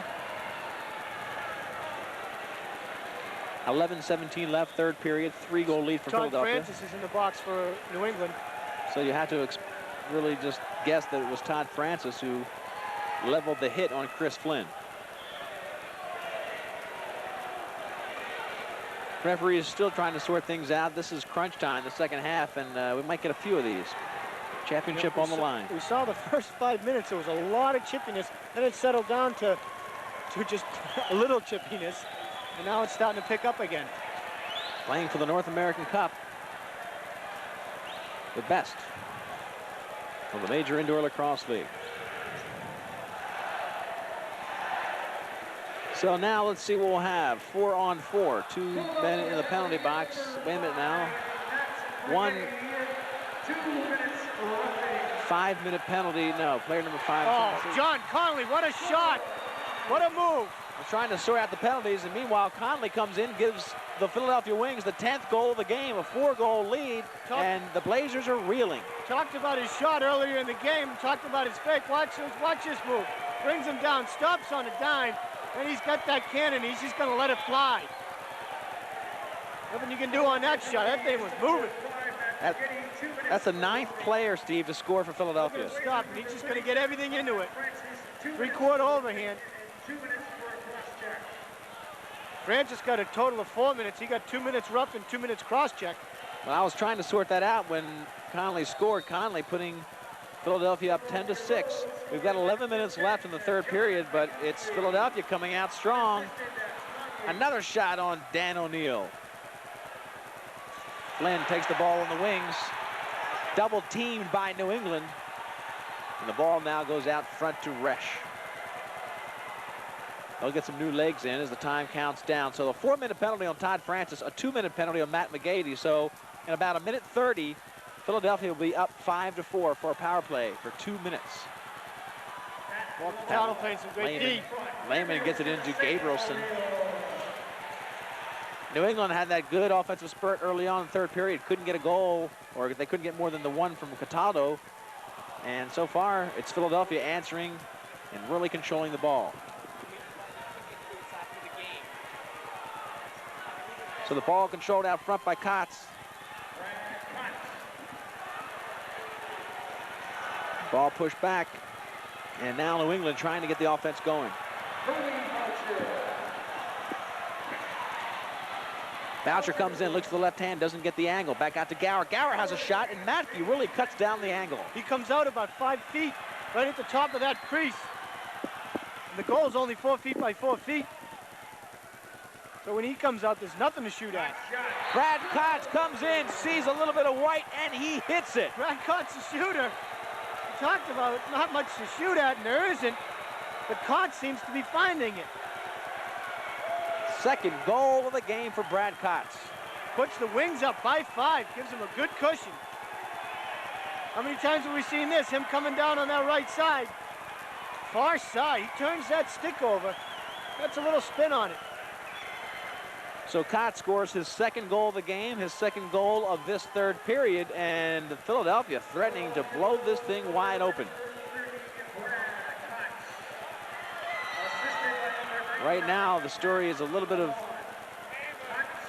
goalie slack times. You've had O'Neill with a couple bad moments, and you've had Yeager where he had a little bit of a bad second quarter, and Philadelphia taking advantage of it. At the other end of the field, New England just cannot beat Matke. 3 New England Blazers on the ball.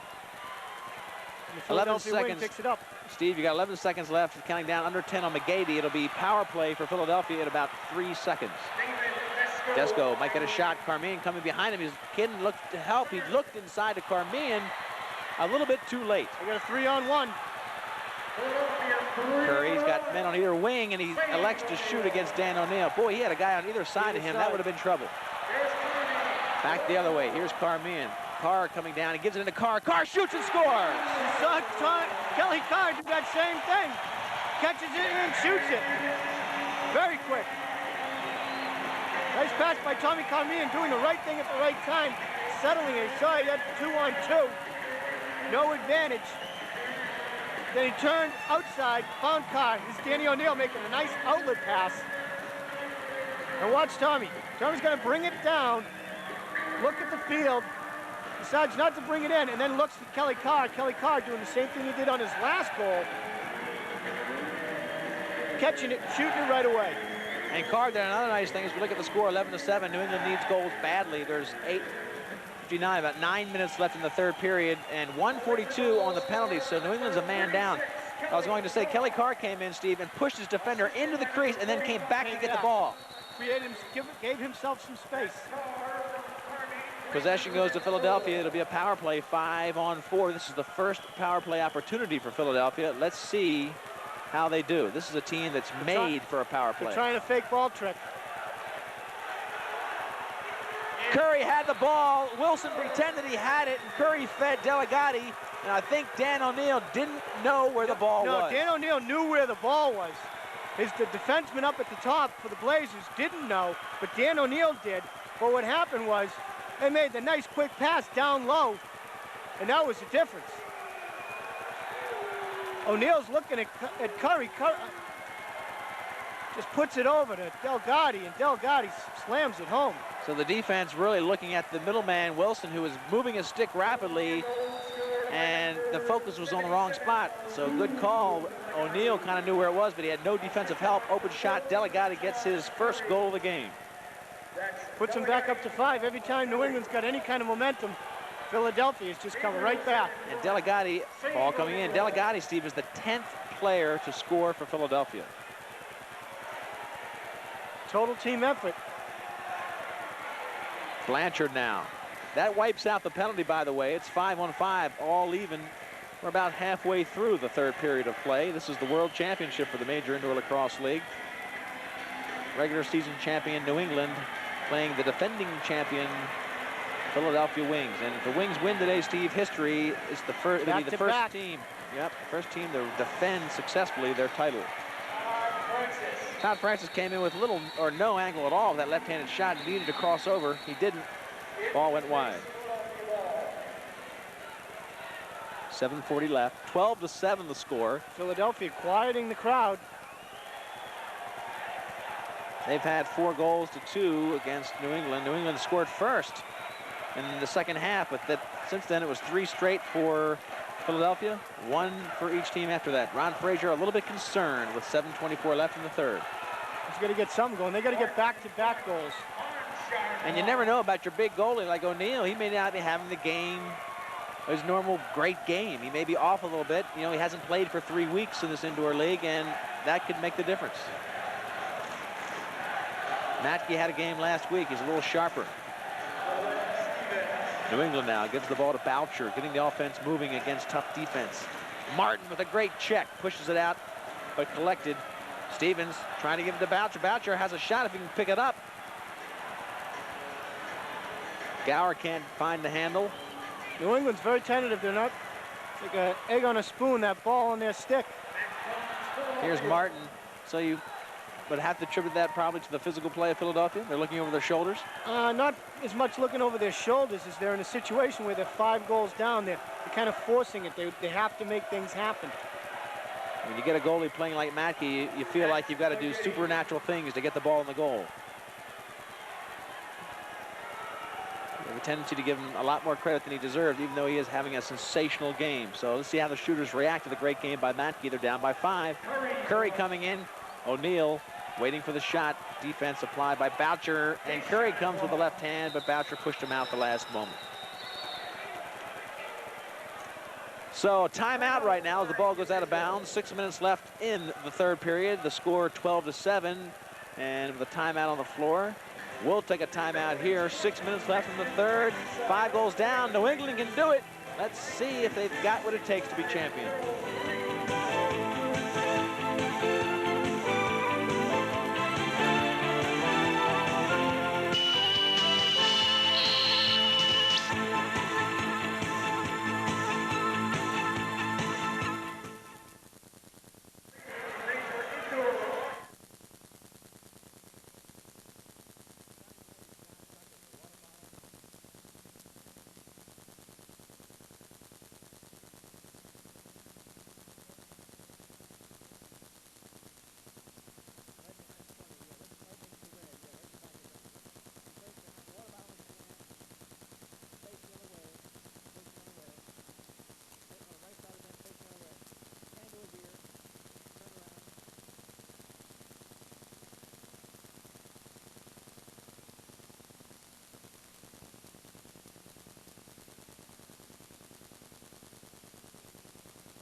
Back at the 1990 Major Indoor Lacrosse World Championships, and Philadelphia threatening to run away with this game. 12-7. They've outscored New England 4-2 in the third period, and a 5-goal lead now.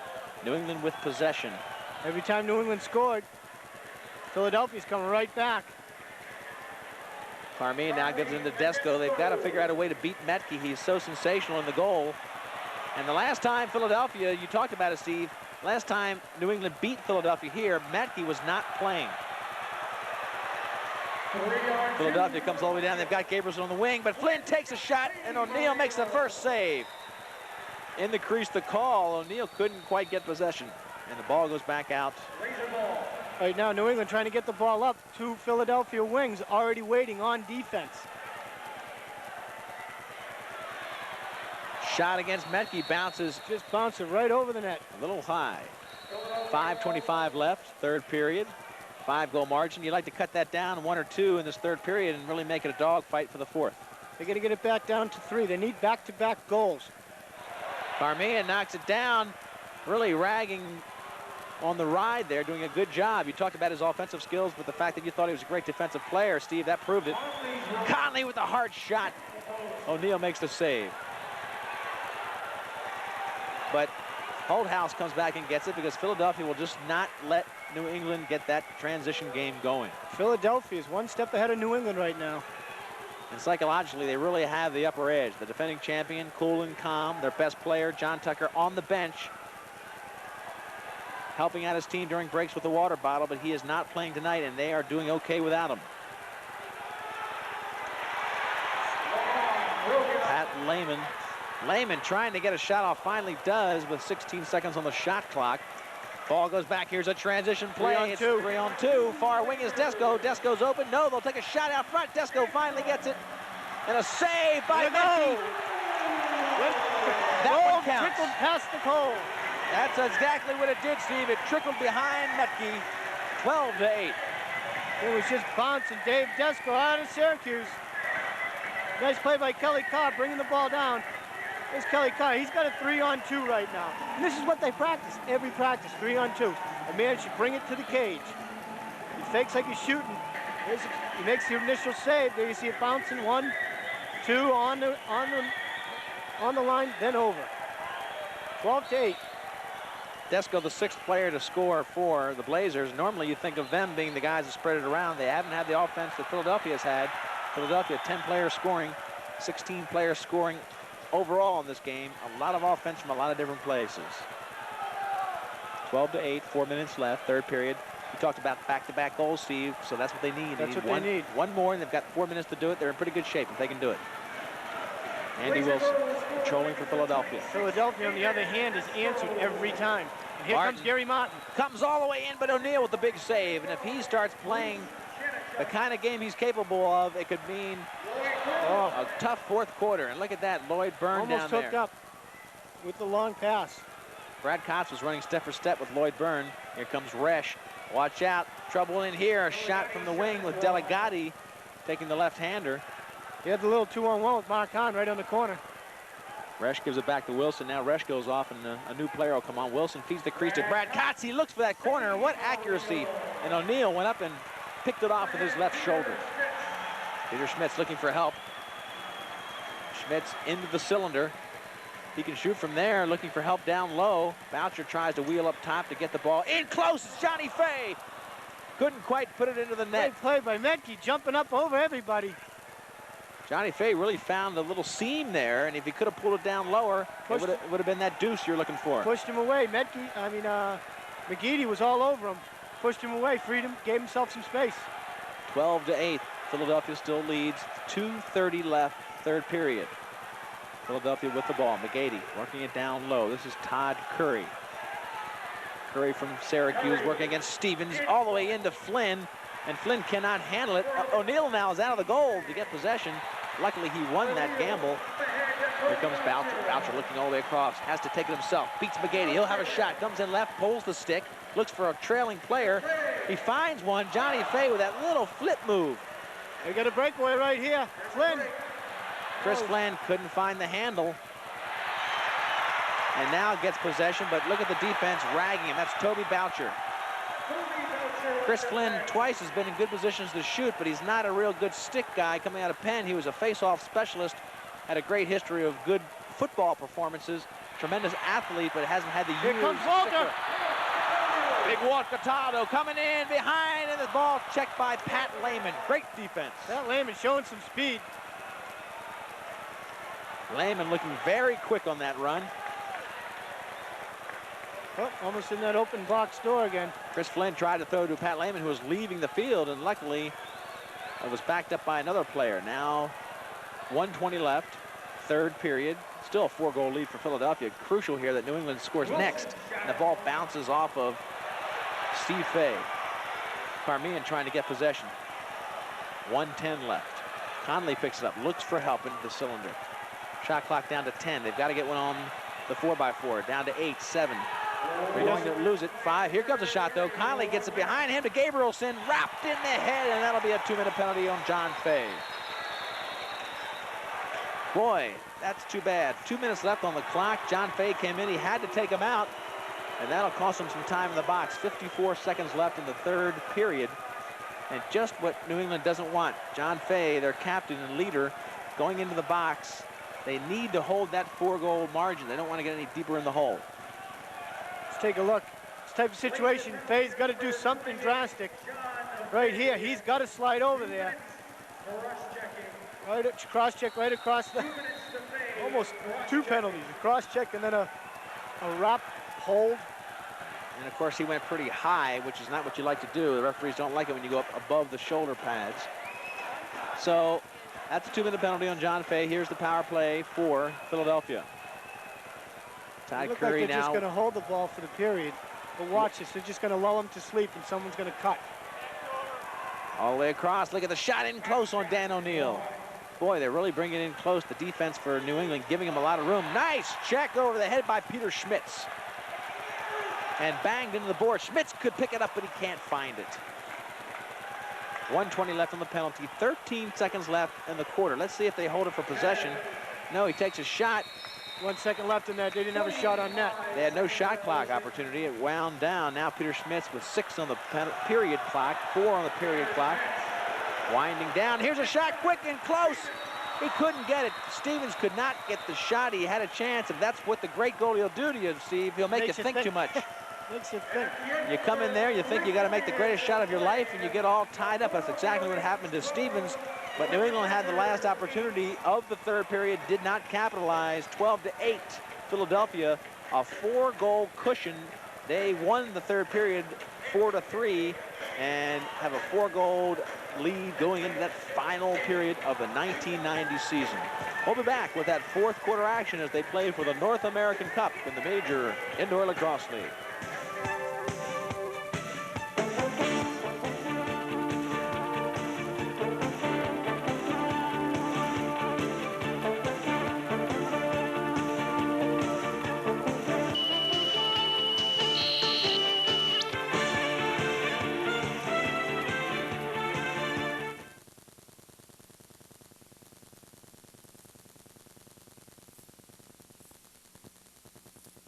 Major Indoor Lacrosse League World Championship.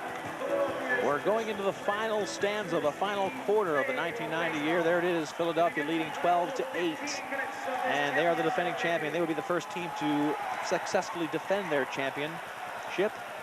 Tremendous year, and that's John Tucker right there, league MVP last year, not suited up. And John Tucker, normally the leader on the field, now trying to lead this team spiritually from the sideline, and he must be working, Steve. He's got a pretty good 4-goal lead with a lot of guys scoring.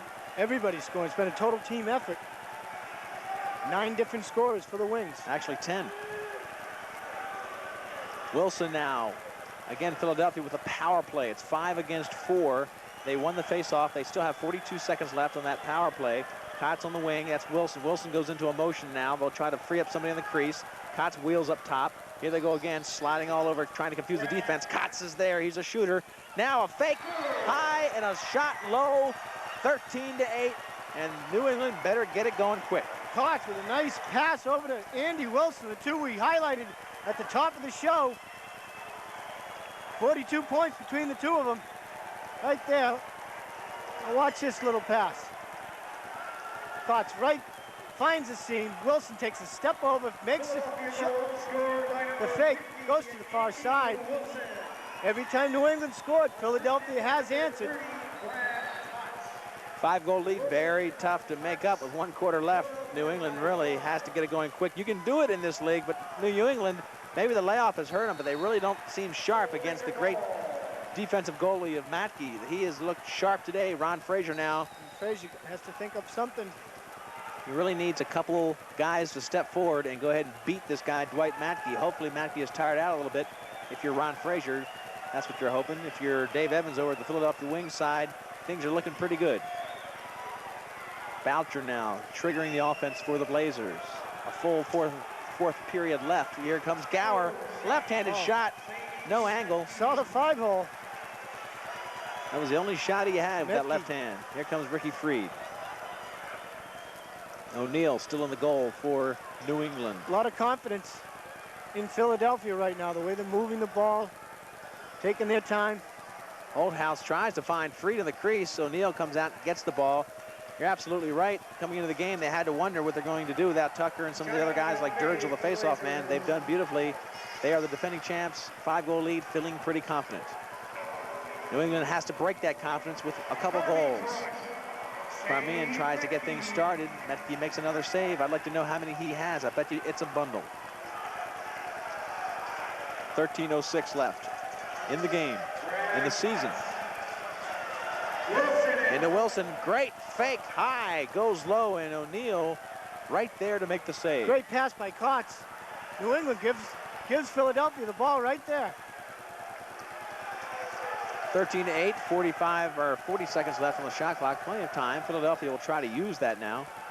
Over to Brad Kotz. Kotz 2 goals on the day so far. Carmean really trying to get the ball back. Kotz comes in, and O'Neal with a good save. Back to Kotz. He picked it up, and a good shot by Hahn on the rebound.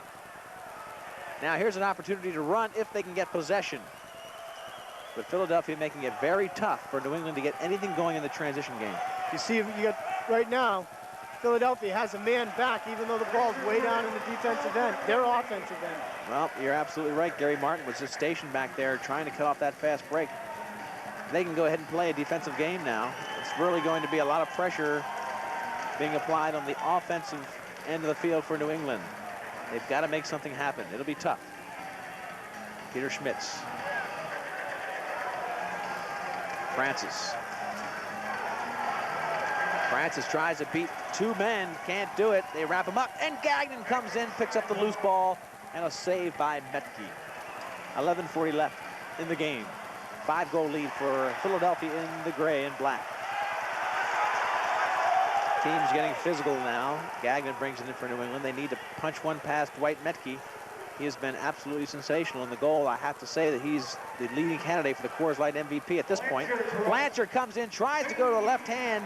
He needed to go back into the cylinder and give himself something to shoot at. Angle. And the ball goes back to Philadelphia with 11 minutes left in the game. Boy, those are the opportunities that you really have to score on. You have to cash. Now fresh legs in for Philly. New England trying to press the tempo when they get a chance. It's just that they don't get that many chances. McGeady comes all the way in, takes a shot, but O'Neal makes a save. Todd Curry picks it up. Delegati's wide open. McGeady's high on the offensive cylinder. And Curry takes it himself, turns, and he scores. Todd Curry with his 3rd goal of the game. Todd Curry out of Syracuse knows how to shoot the ball. You see Danny O'Neal not too happy. He comes right around that cylinder, takes the extra step, gets that extra angle. Watch him, he's behind. He's looking, I'll stop. He's coming around the other end now. But what happens is, watch him, he's gonna take that extra step. 1, 2, around, all the way around, finds that far corner. New England is in a hole right now. Down 6 goals. Exactly where Philadelphia wants them, putting a lot of pressure on their offense and not letting them get into any kind of transition game. Of course, when you try to press and get the ball, that leaves opportunities for the other team. Philadelphia, when you give them an opportunity, they will go ahead and take advantage of it. Push called on New England. It'll be Philly's ball. Gabrielson to McGeady. Here's your shots. Philadelphia 40 to New England's 24. That about says it all, doesn't it? And those 24 have been good for New England, and Metke's come up. Some big saves, 17 of them so far. He's been sensational. 10 minutes left in the game. Carmean now trying to get the offense going. They're 6 goals down. Not impossible, but obviously improbable for this team to make a comeback. Chanachuk comes in and gives a fake, wheels into the cylinder, takes a little bit of an off-speed shot that bounces in and past the goal. Back out to Chanachuk again. He takes a shot that bounces off of Metke. That was a good shot, Steve. That's the kind of shot that I think that will score if you hit the net. Yep. You get him high and you bounce it past him. Get him moving. You saw him gave him that 1 extra pump. You have to get him moving out of his cage. Lou Delegati now trying to ask for the ball at midfield. Nobody gives it to him. Now he gets it just to give it back and go off and get another fresh line on.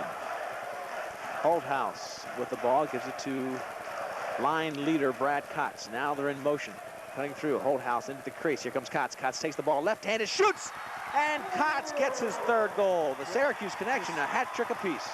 Kotz right there showing what a shooter. Far side. He's got that little pocket. I looked at it before the game. I don't know how he shoots. But he got one past O'Neill right there. There you see Ron Frazier not too happy. They are in a big hole. The hole was big. Now it's a valley. Now it's the Grand Canyon. 3 straight goals for Philadelphia. To the far side. Philadelphia can taste it right now. Up 7 goals with 9 minutes to go. Looks like the crowd getting a little bit riled up too. The fans, of course, here for the Blazers, enjoying the great season, but Philadelphia brings a lot of crowd, a lot of fans with them when they go to these arenas. They are a tremendous, tremendous team that has good fan support. Score 15-8, 7-goal lead for Philadelphia. They have absolutely taken over the game. They started this onslaught in the second period. New England unable to match them. Now moving in a circular fashion, getting good open shots, and there's another one by Wilson. A lot of open shots. I think what's happening, Steve, if you would agree, is that New England trying to press to get the ball, and that gives a lot of green space. That's it. They need the ball right now. So if you press to get it and you don't get it, the other team, Philadelphia here, is going to have the opportunities. They're going to have the shots. 15-8, 8 minutes left, fourth period.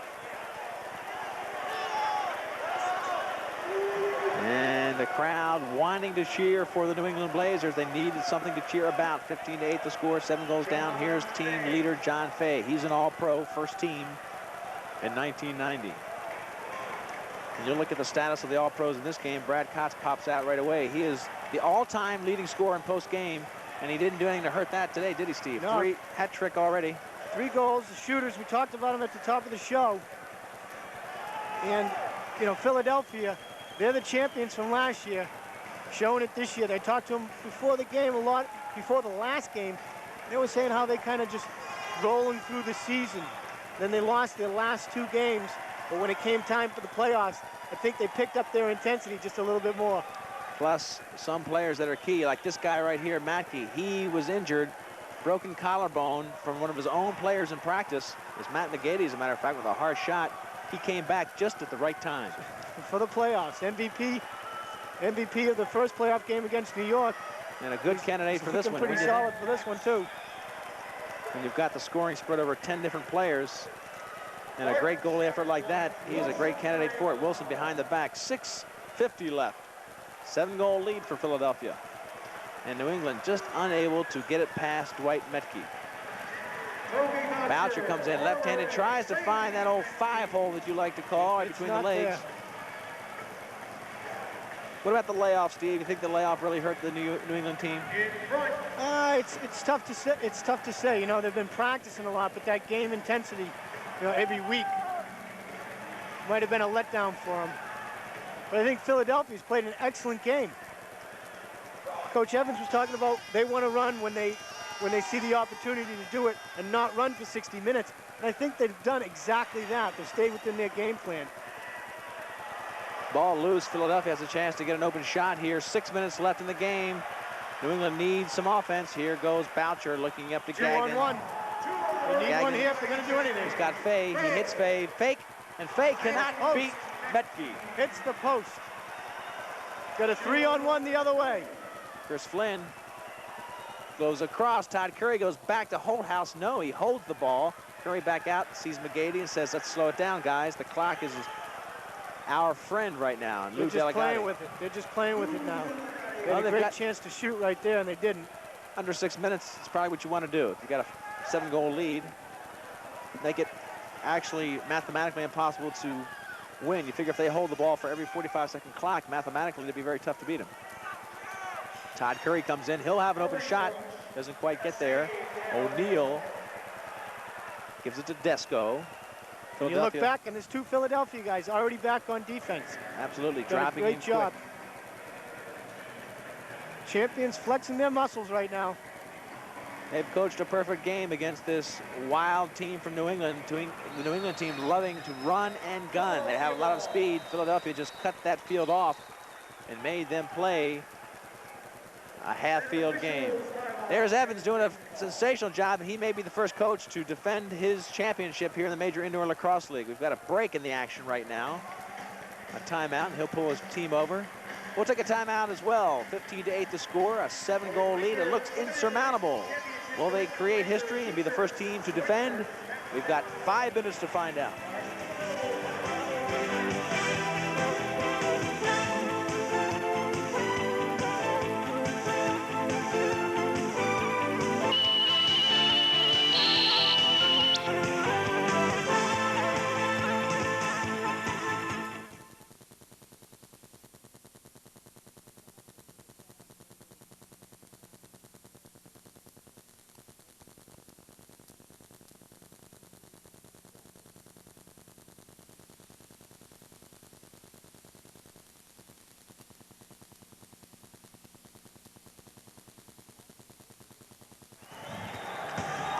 Back at the Major Indoor Lacrosse World Championship. Good look at the equipment, the Jaffa helmet, the STX Turbo, and this Brine Superlight 2+2. And here's the scoring for the 3rd quarter. Again, Steve, the Wings just took over. Cataldo started it, and as it happened for the first 3 quarters, Wings came right back and answered it with Kotz, Connolly, and Kotz. Carr came back, looking for that 2 goals spread again. No, Delgatti comes back for the Wings, and then Desco. Then it's all Philadelphia, Wilson, Curry, Kotz to pretty much put this one away. 15-8, they're down 7.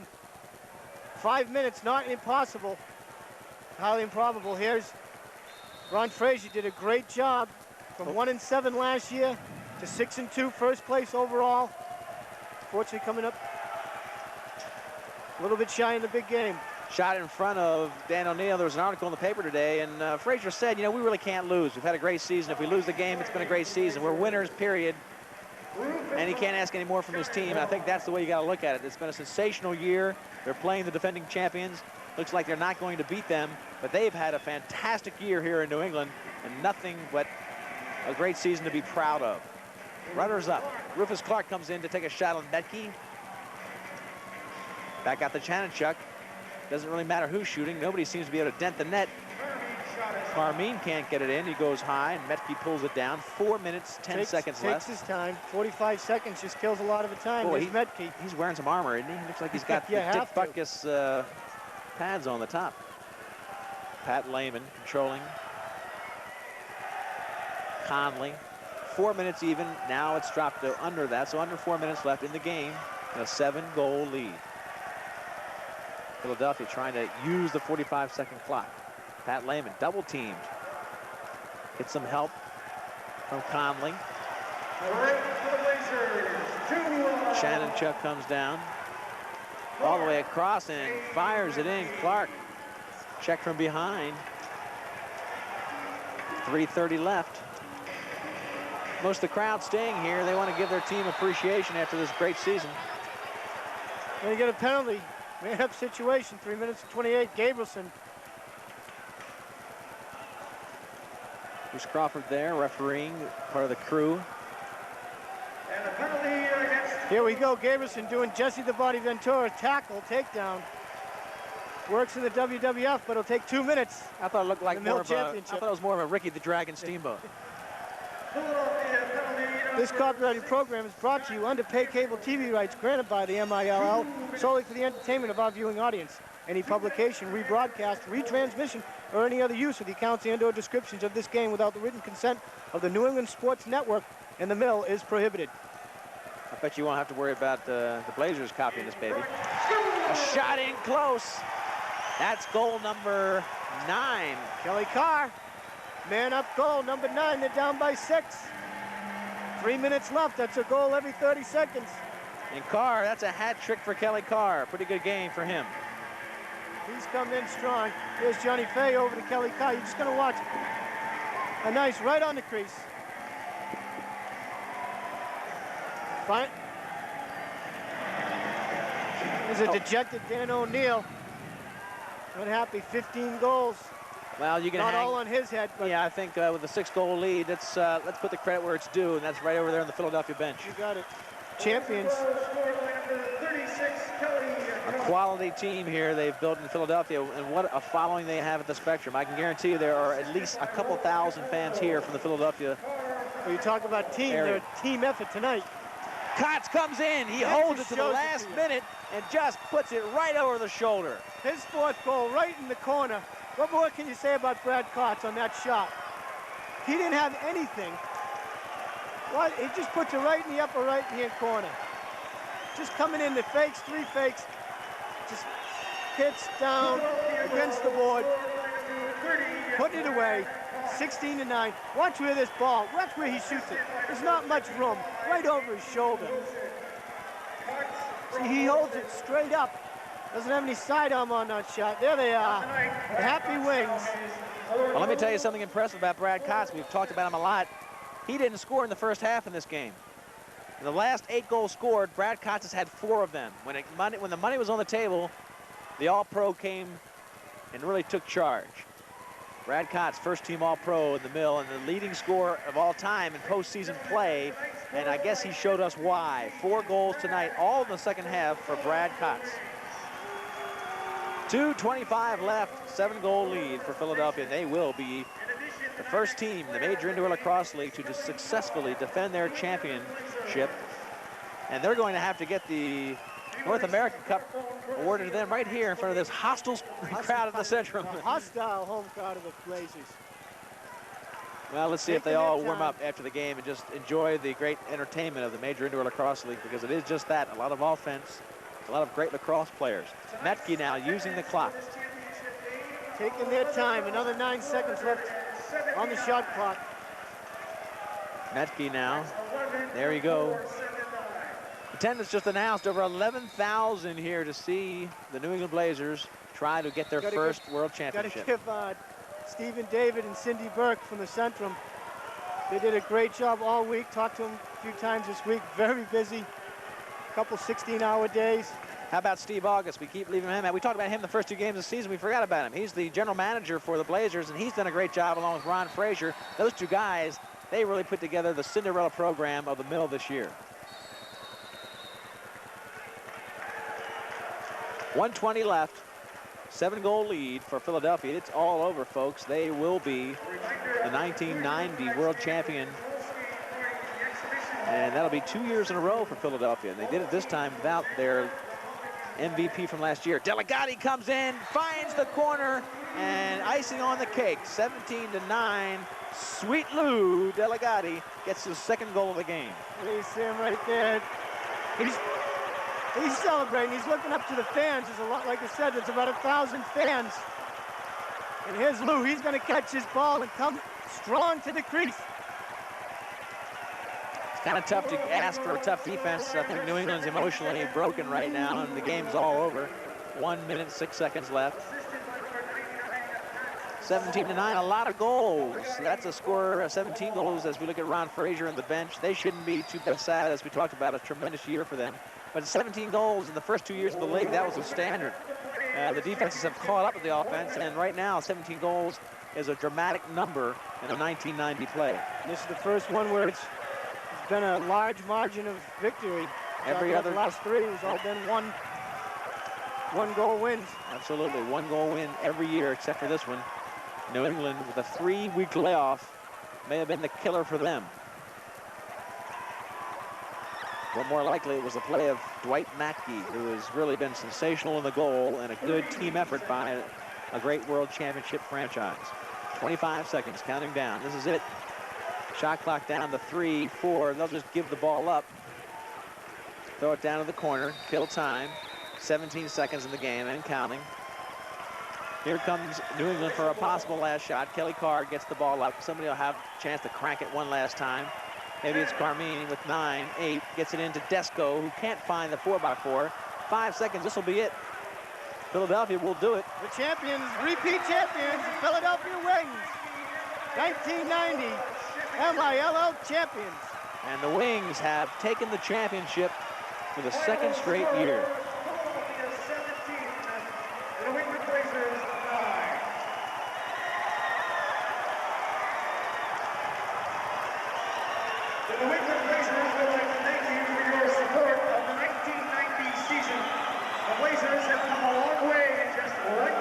A lot of fans here from Philadelphia cheering them on, and Ron Frazier getting his team together saying, look, guys, nothing to be sad about. There's there your you Wings. Go. Philadelphia Flyers, the Wings. Philadelphia is fanatic about this Wings team, and what a great program. Ron Frazier, our hat off to him. There's Chris Fritz, co-owner, league president, talking to Philadelphia. Matke, what a sensational game. And I guess it's tough for me to call, Steve. It's going to be either Matke or Brad Kotz for that Coors Light MVP. It would be tough. That is a tough one. I haven't thought about it. Matke really shut the door in the second quarter, but Kotz came on in the second half. We'll have our closing ceremonies, the award to the winning championship team of the North American Cup by the league officials. 17-9 the final. Stay with us. We'll talk to some of our post-game guests and have some stats when we come back.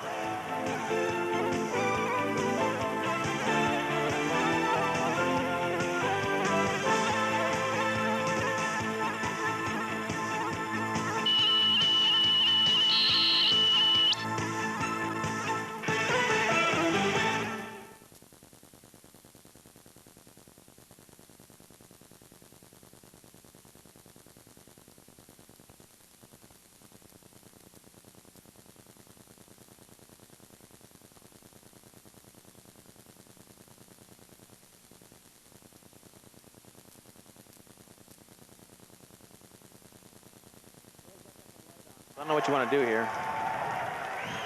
I have the light on, so they'll get ready and they'll wait for us. They're not ready, but you want to just look at it. I'll turn the light off and you jump in when you want to jump in. Okay?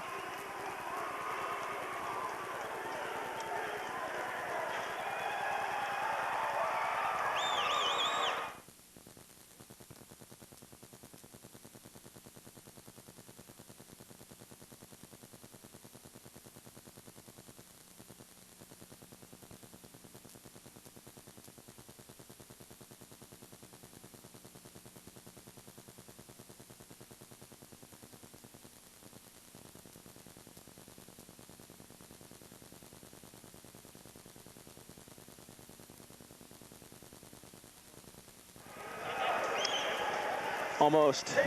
Yeah, here you go.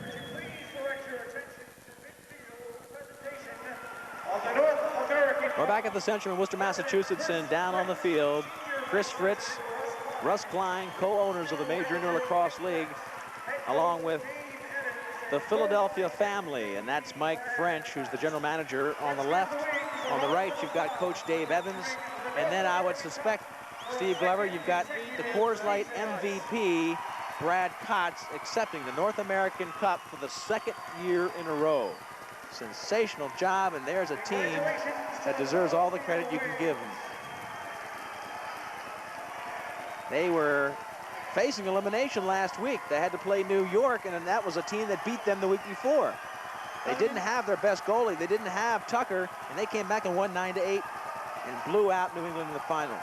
Coming into the Lions' den and thumping the Lions.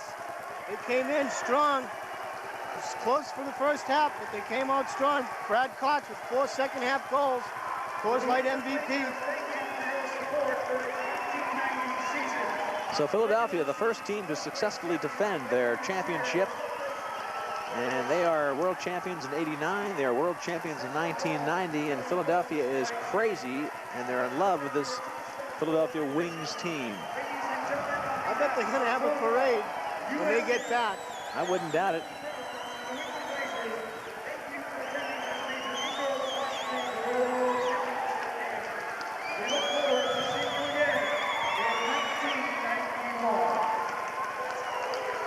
There's John Tucker, the player who couldn't play tonight because of the injury, and they're all involved in the celebration with the Philadelphia Wings. All right, we'll take a short break right now and come back with our final comments. Again, Philadelphia, the winning team, 17-9 They really blew out the Blazers. A great year for the Blazers, but they were no match for this fine team from Philadelphia. Stay with us. We'll be back for our final comments.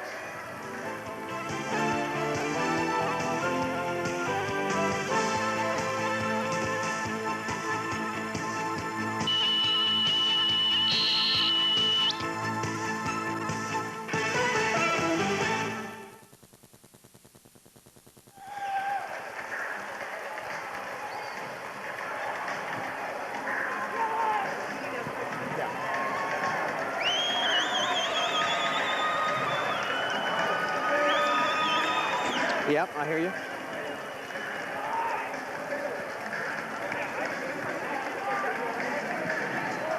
Okay.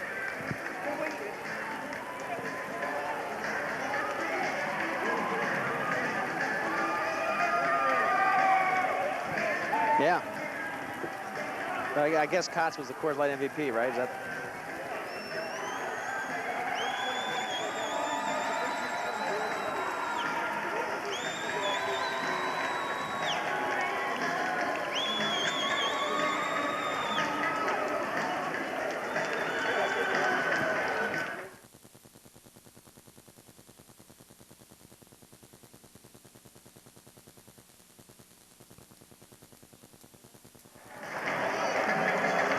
We're back at the Centrum in Worcester, Massachusetts. Leif Elsmo along with Steve Glover, and this is the windup of the 1990 season. And there they are, the two-time champions of the Major Indoor Lacrosse League. John Tucker there out of uniform tonight, but he was a big part of this team. Resch there carrying the trophy. He's a world team player, and this team has done so well. Right now, we're going to have another opportunity to talk to Dave Evans, who right now has to be feeling pretty proud of himself, and well, he should. Dave, tremendous job. It was a game for a while, but in the second quarter, your team just took over. Yeah, Leif, thank you very much. I mean, they give it a tremendous effort. I think a lot of credit has got to go to Ronnie Fraser and their crew, as everybody has mentioned, to take them from a 1-7 season last year. But I really think, you know, we talked to the guys at the end of the quarter that we have a reputation as being a team that can't run. And I think we proved tonight that we can run with anybody at any time and keep the pace at whatever pace we feel like playing it. I think that was the key to winning this game for us. And how about Brad Kotz coming in on the second half? He hadn't scored in the first half, 4 second-half goals. But could you explain to me, I asked him before the game how he shoots with that tennis racket of a stick. How does he shoot it? To be quite honest with this team, I don't really give a damn right now, as long as he shoots the thing. One of the things we did, Brad was double shifting in the second half, which gave him a few more opportunities. We had a couple of man-up situations, and I think realistically, once we got a few goals up on them, I think perhaps our experience showed, and of course Brad is one of our most experienced players, and I really think that helped. Dave, you had a great year, and you overcame some adversity. One of the biggest ones was the fact that John Tucker, your field leader, couldn't suit up tonight. I think your team responded beautifully. Yeah, I'm very, very proud of our guys. I think John Tucker, I believe he's the best player in this league, the best all-around player. He does more things well. And I think it's a tribute to the rest of our guys, the way they sucked it up this evening and last week against New York, to win a game like that in a, quote, hostile building, and do it with Tuck. And not only do we do it without Tuck, we did it for Tuck as well, and I think that's a very important thing. Well, and the other good story to that is that he is healthy, and hopefully will be playing in the World Games of Lacrosse down in Australia, and hopefully back next year as Philadelphia continues their dynasty. We thank you, Dave Evans, and congratulate you on a sensational 2 years. Thanks very much, Leif and Steve. I really appreciate it. All right, now we're going to take a look at some highlights from tonight's game, and Steve, in a moment, we're going to take a look at the guy you were talking about, Brad Kotz, who literally took over. He did not score in the first half. He scored 4 of the 8 goals before Delgatti, I guess, made it 9, but he really took the leadership role, and we saw why he's the all-time leading scorer in the mill post-game. A lot of people talk about pure shooters, and Brad Kotz, you know, anybody who shoots and scores are pure shooters. But when you look at Brad Kotz, where he shoots, there's nothing left open in the net. As we saw in that one goal, Danny O'Neill had the goal completely covered except just a short, like 3 inches over his head. The ball's circumference 2.5, and he put it right there in the upper right-hand corner. He is a pure shooter. Well, they all talk about it. All the coaches talk about him being, Brad Kotz, being the pure shooter in the league. And again, tonight was pure evidence of that pure shooting. And I think it's very interesting, again, that 10 players score for Philadelphia. They all picked up the slack.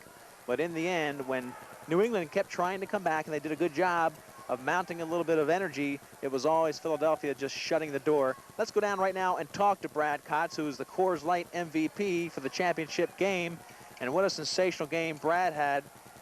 Let's see if we got him down here. Hey, Brad, how you doing? Great, how are you? Yeah, good night for you. Tremendous game, 4 goals. You didn't score in the first half. Coming into the second half, you guys had a 3-goal lead. What was the temperament in that locker room? At the locker room, there was so much nervous energy, I think. Everybody was excited that we were ahead like that we were getting the ground balls. We were running our transition game instead of running their transition game. So we just wanted to keep doing what we were doing the first half. You've had a sensational year, and you've had a couple of them back-to-back. How long is Brad Kotz going to be giving us the great play in the Major Indoor Lacrosse League? That's a good question. I guess, you know, this season's been 7 months long, and that's a long time to play one season. We really need a break right now.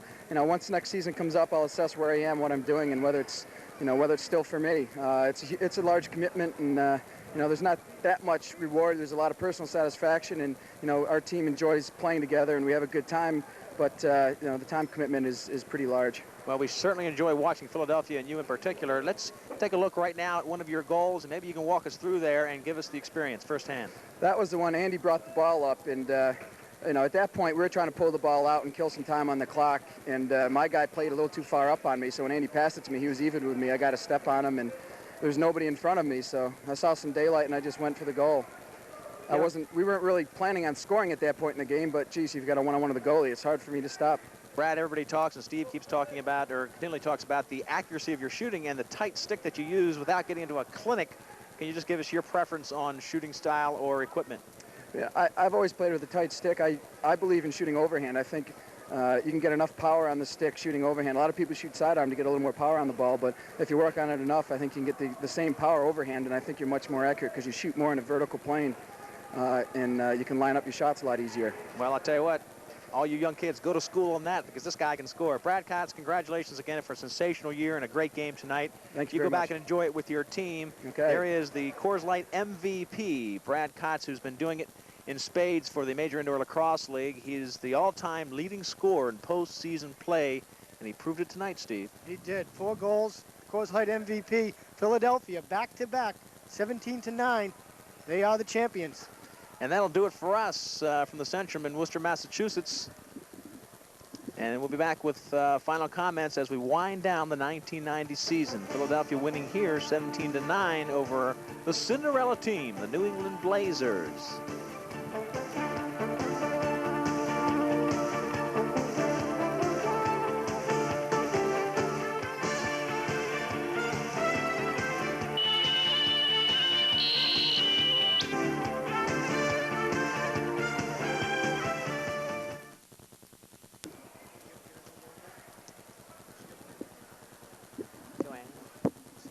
We're almost done. It's going forever. Huh? In the building?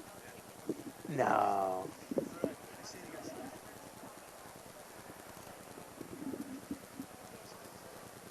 Ah, did you really? That's a terrible story. Oh, God. Oh, God. You gonna go into the thing here, stay and have a few beers? Oh, come on. You don't leave. Huh? Isn't that terrible? Yeah. Worcester, no, Centrum. Mr. and Mrs. Centrum. I'm pissed. The 6 tickets, I know where they were. They didn't show up. I'm going to kill them. Your guys? Yeah. You paid for them? I paid for them. I paid for 12 tickets. Yeah, Huh? they would have used them. And I kept looking over, and they're empty. 6 seats empty. Did you get into that thing, that party or whatever it was? I didn't. Hello. Yeah. Okay. Okay. That's fine. It's just hard for me to hear, as you know.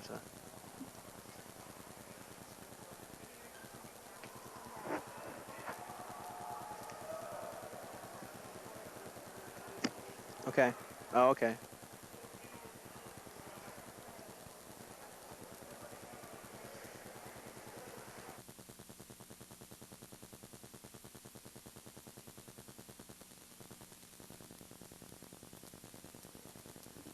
he's not walking yet.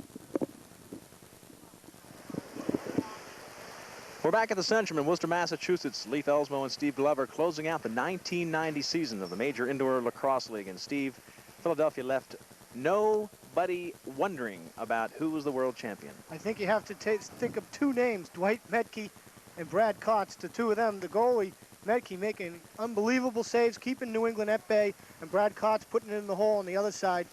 Too much Philadelphia tonight. And they are the two-time world champions and deserve all the credit, along with New England, who had a sensational year, losing the first 2 games, winning 6 straight. New England is the regular season champions, losing the world championship to the Philadelphia Wings. That'll do it for us here at the Centrum in Worcester, Massachusetts. Once again, the final, the Philadelphia Wings winning the World Championship and the North American Cup, 17-9 over the New England Blazers. Tonight's game has been brought to you by Coors Light. The Silver Bullet won't slow you down. By US Air, America's most frequent flyer. By Thrifty Car Rental, rent luxury for less. By the Beechwood Inn, the official headquarters of the New England Blazers. And by Brine Lacrosse Equipment, the choice of champions.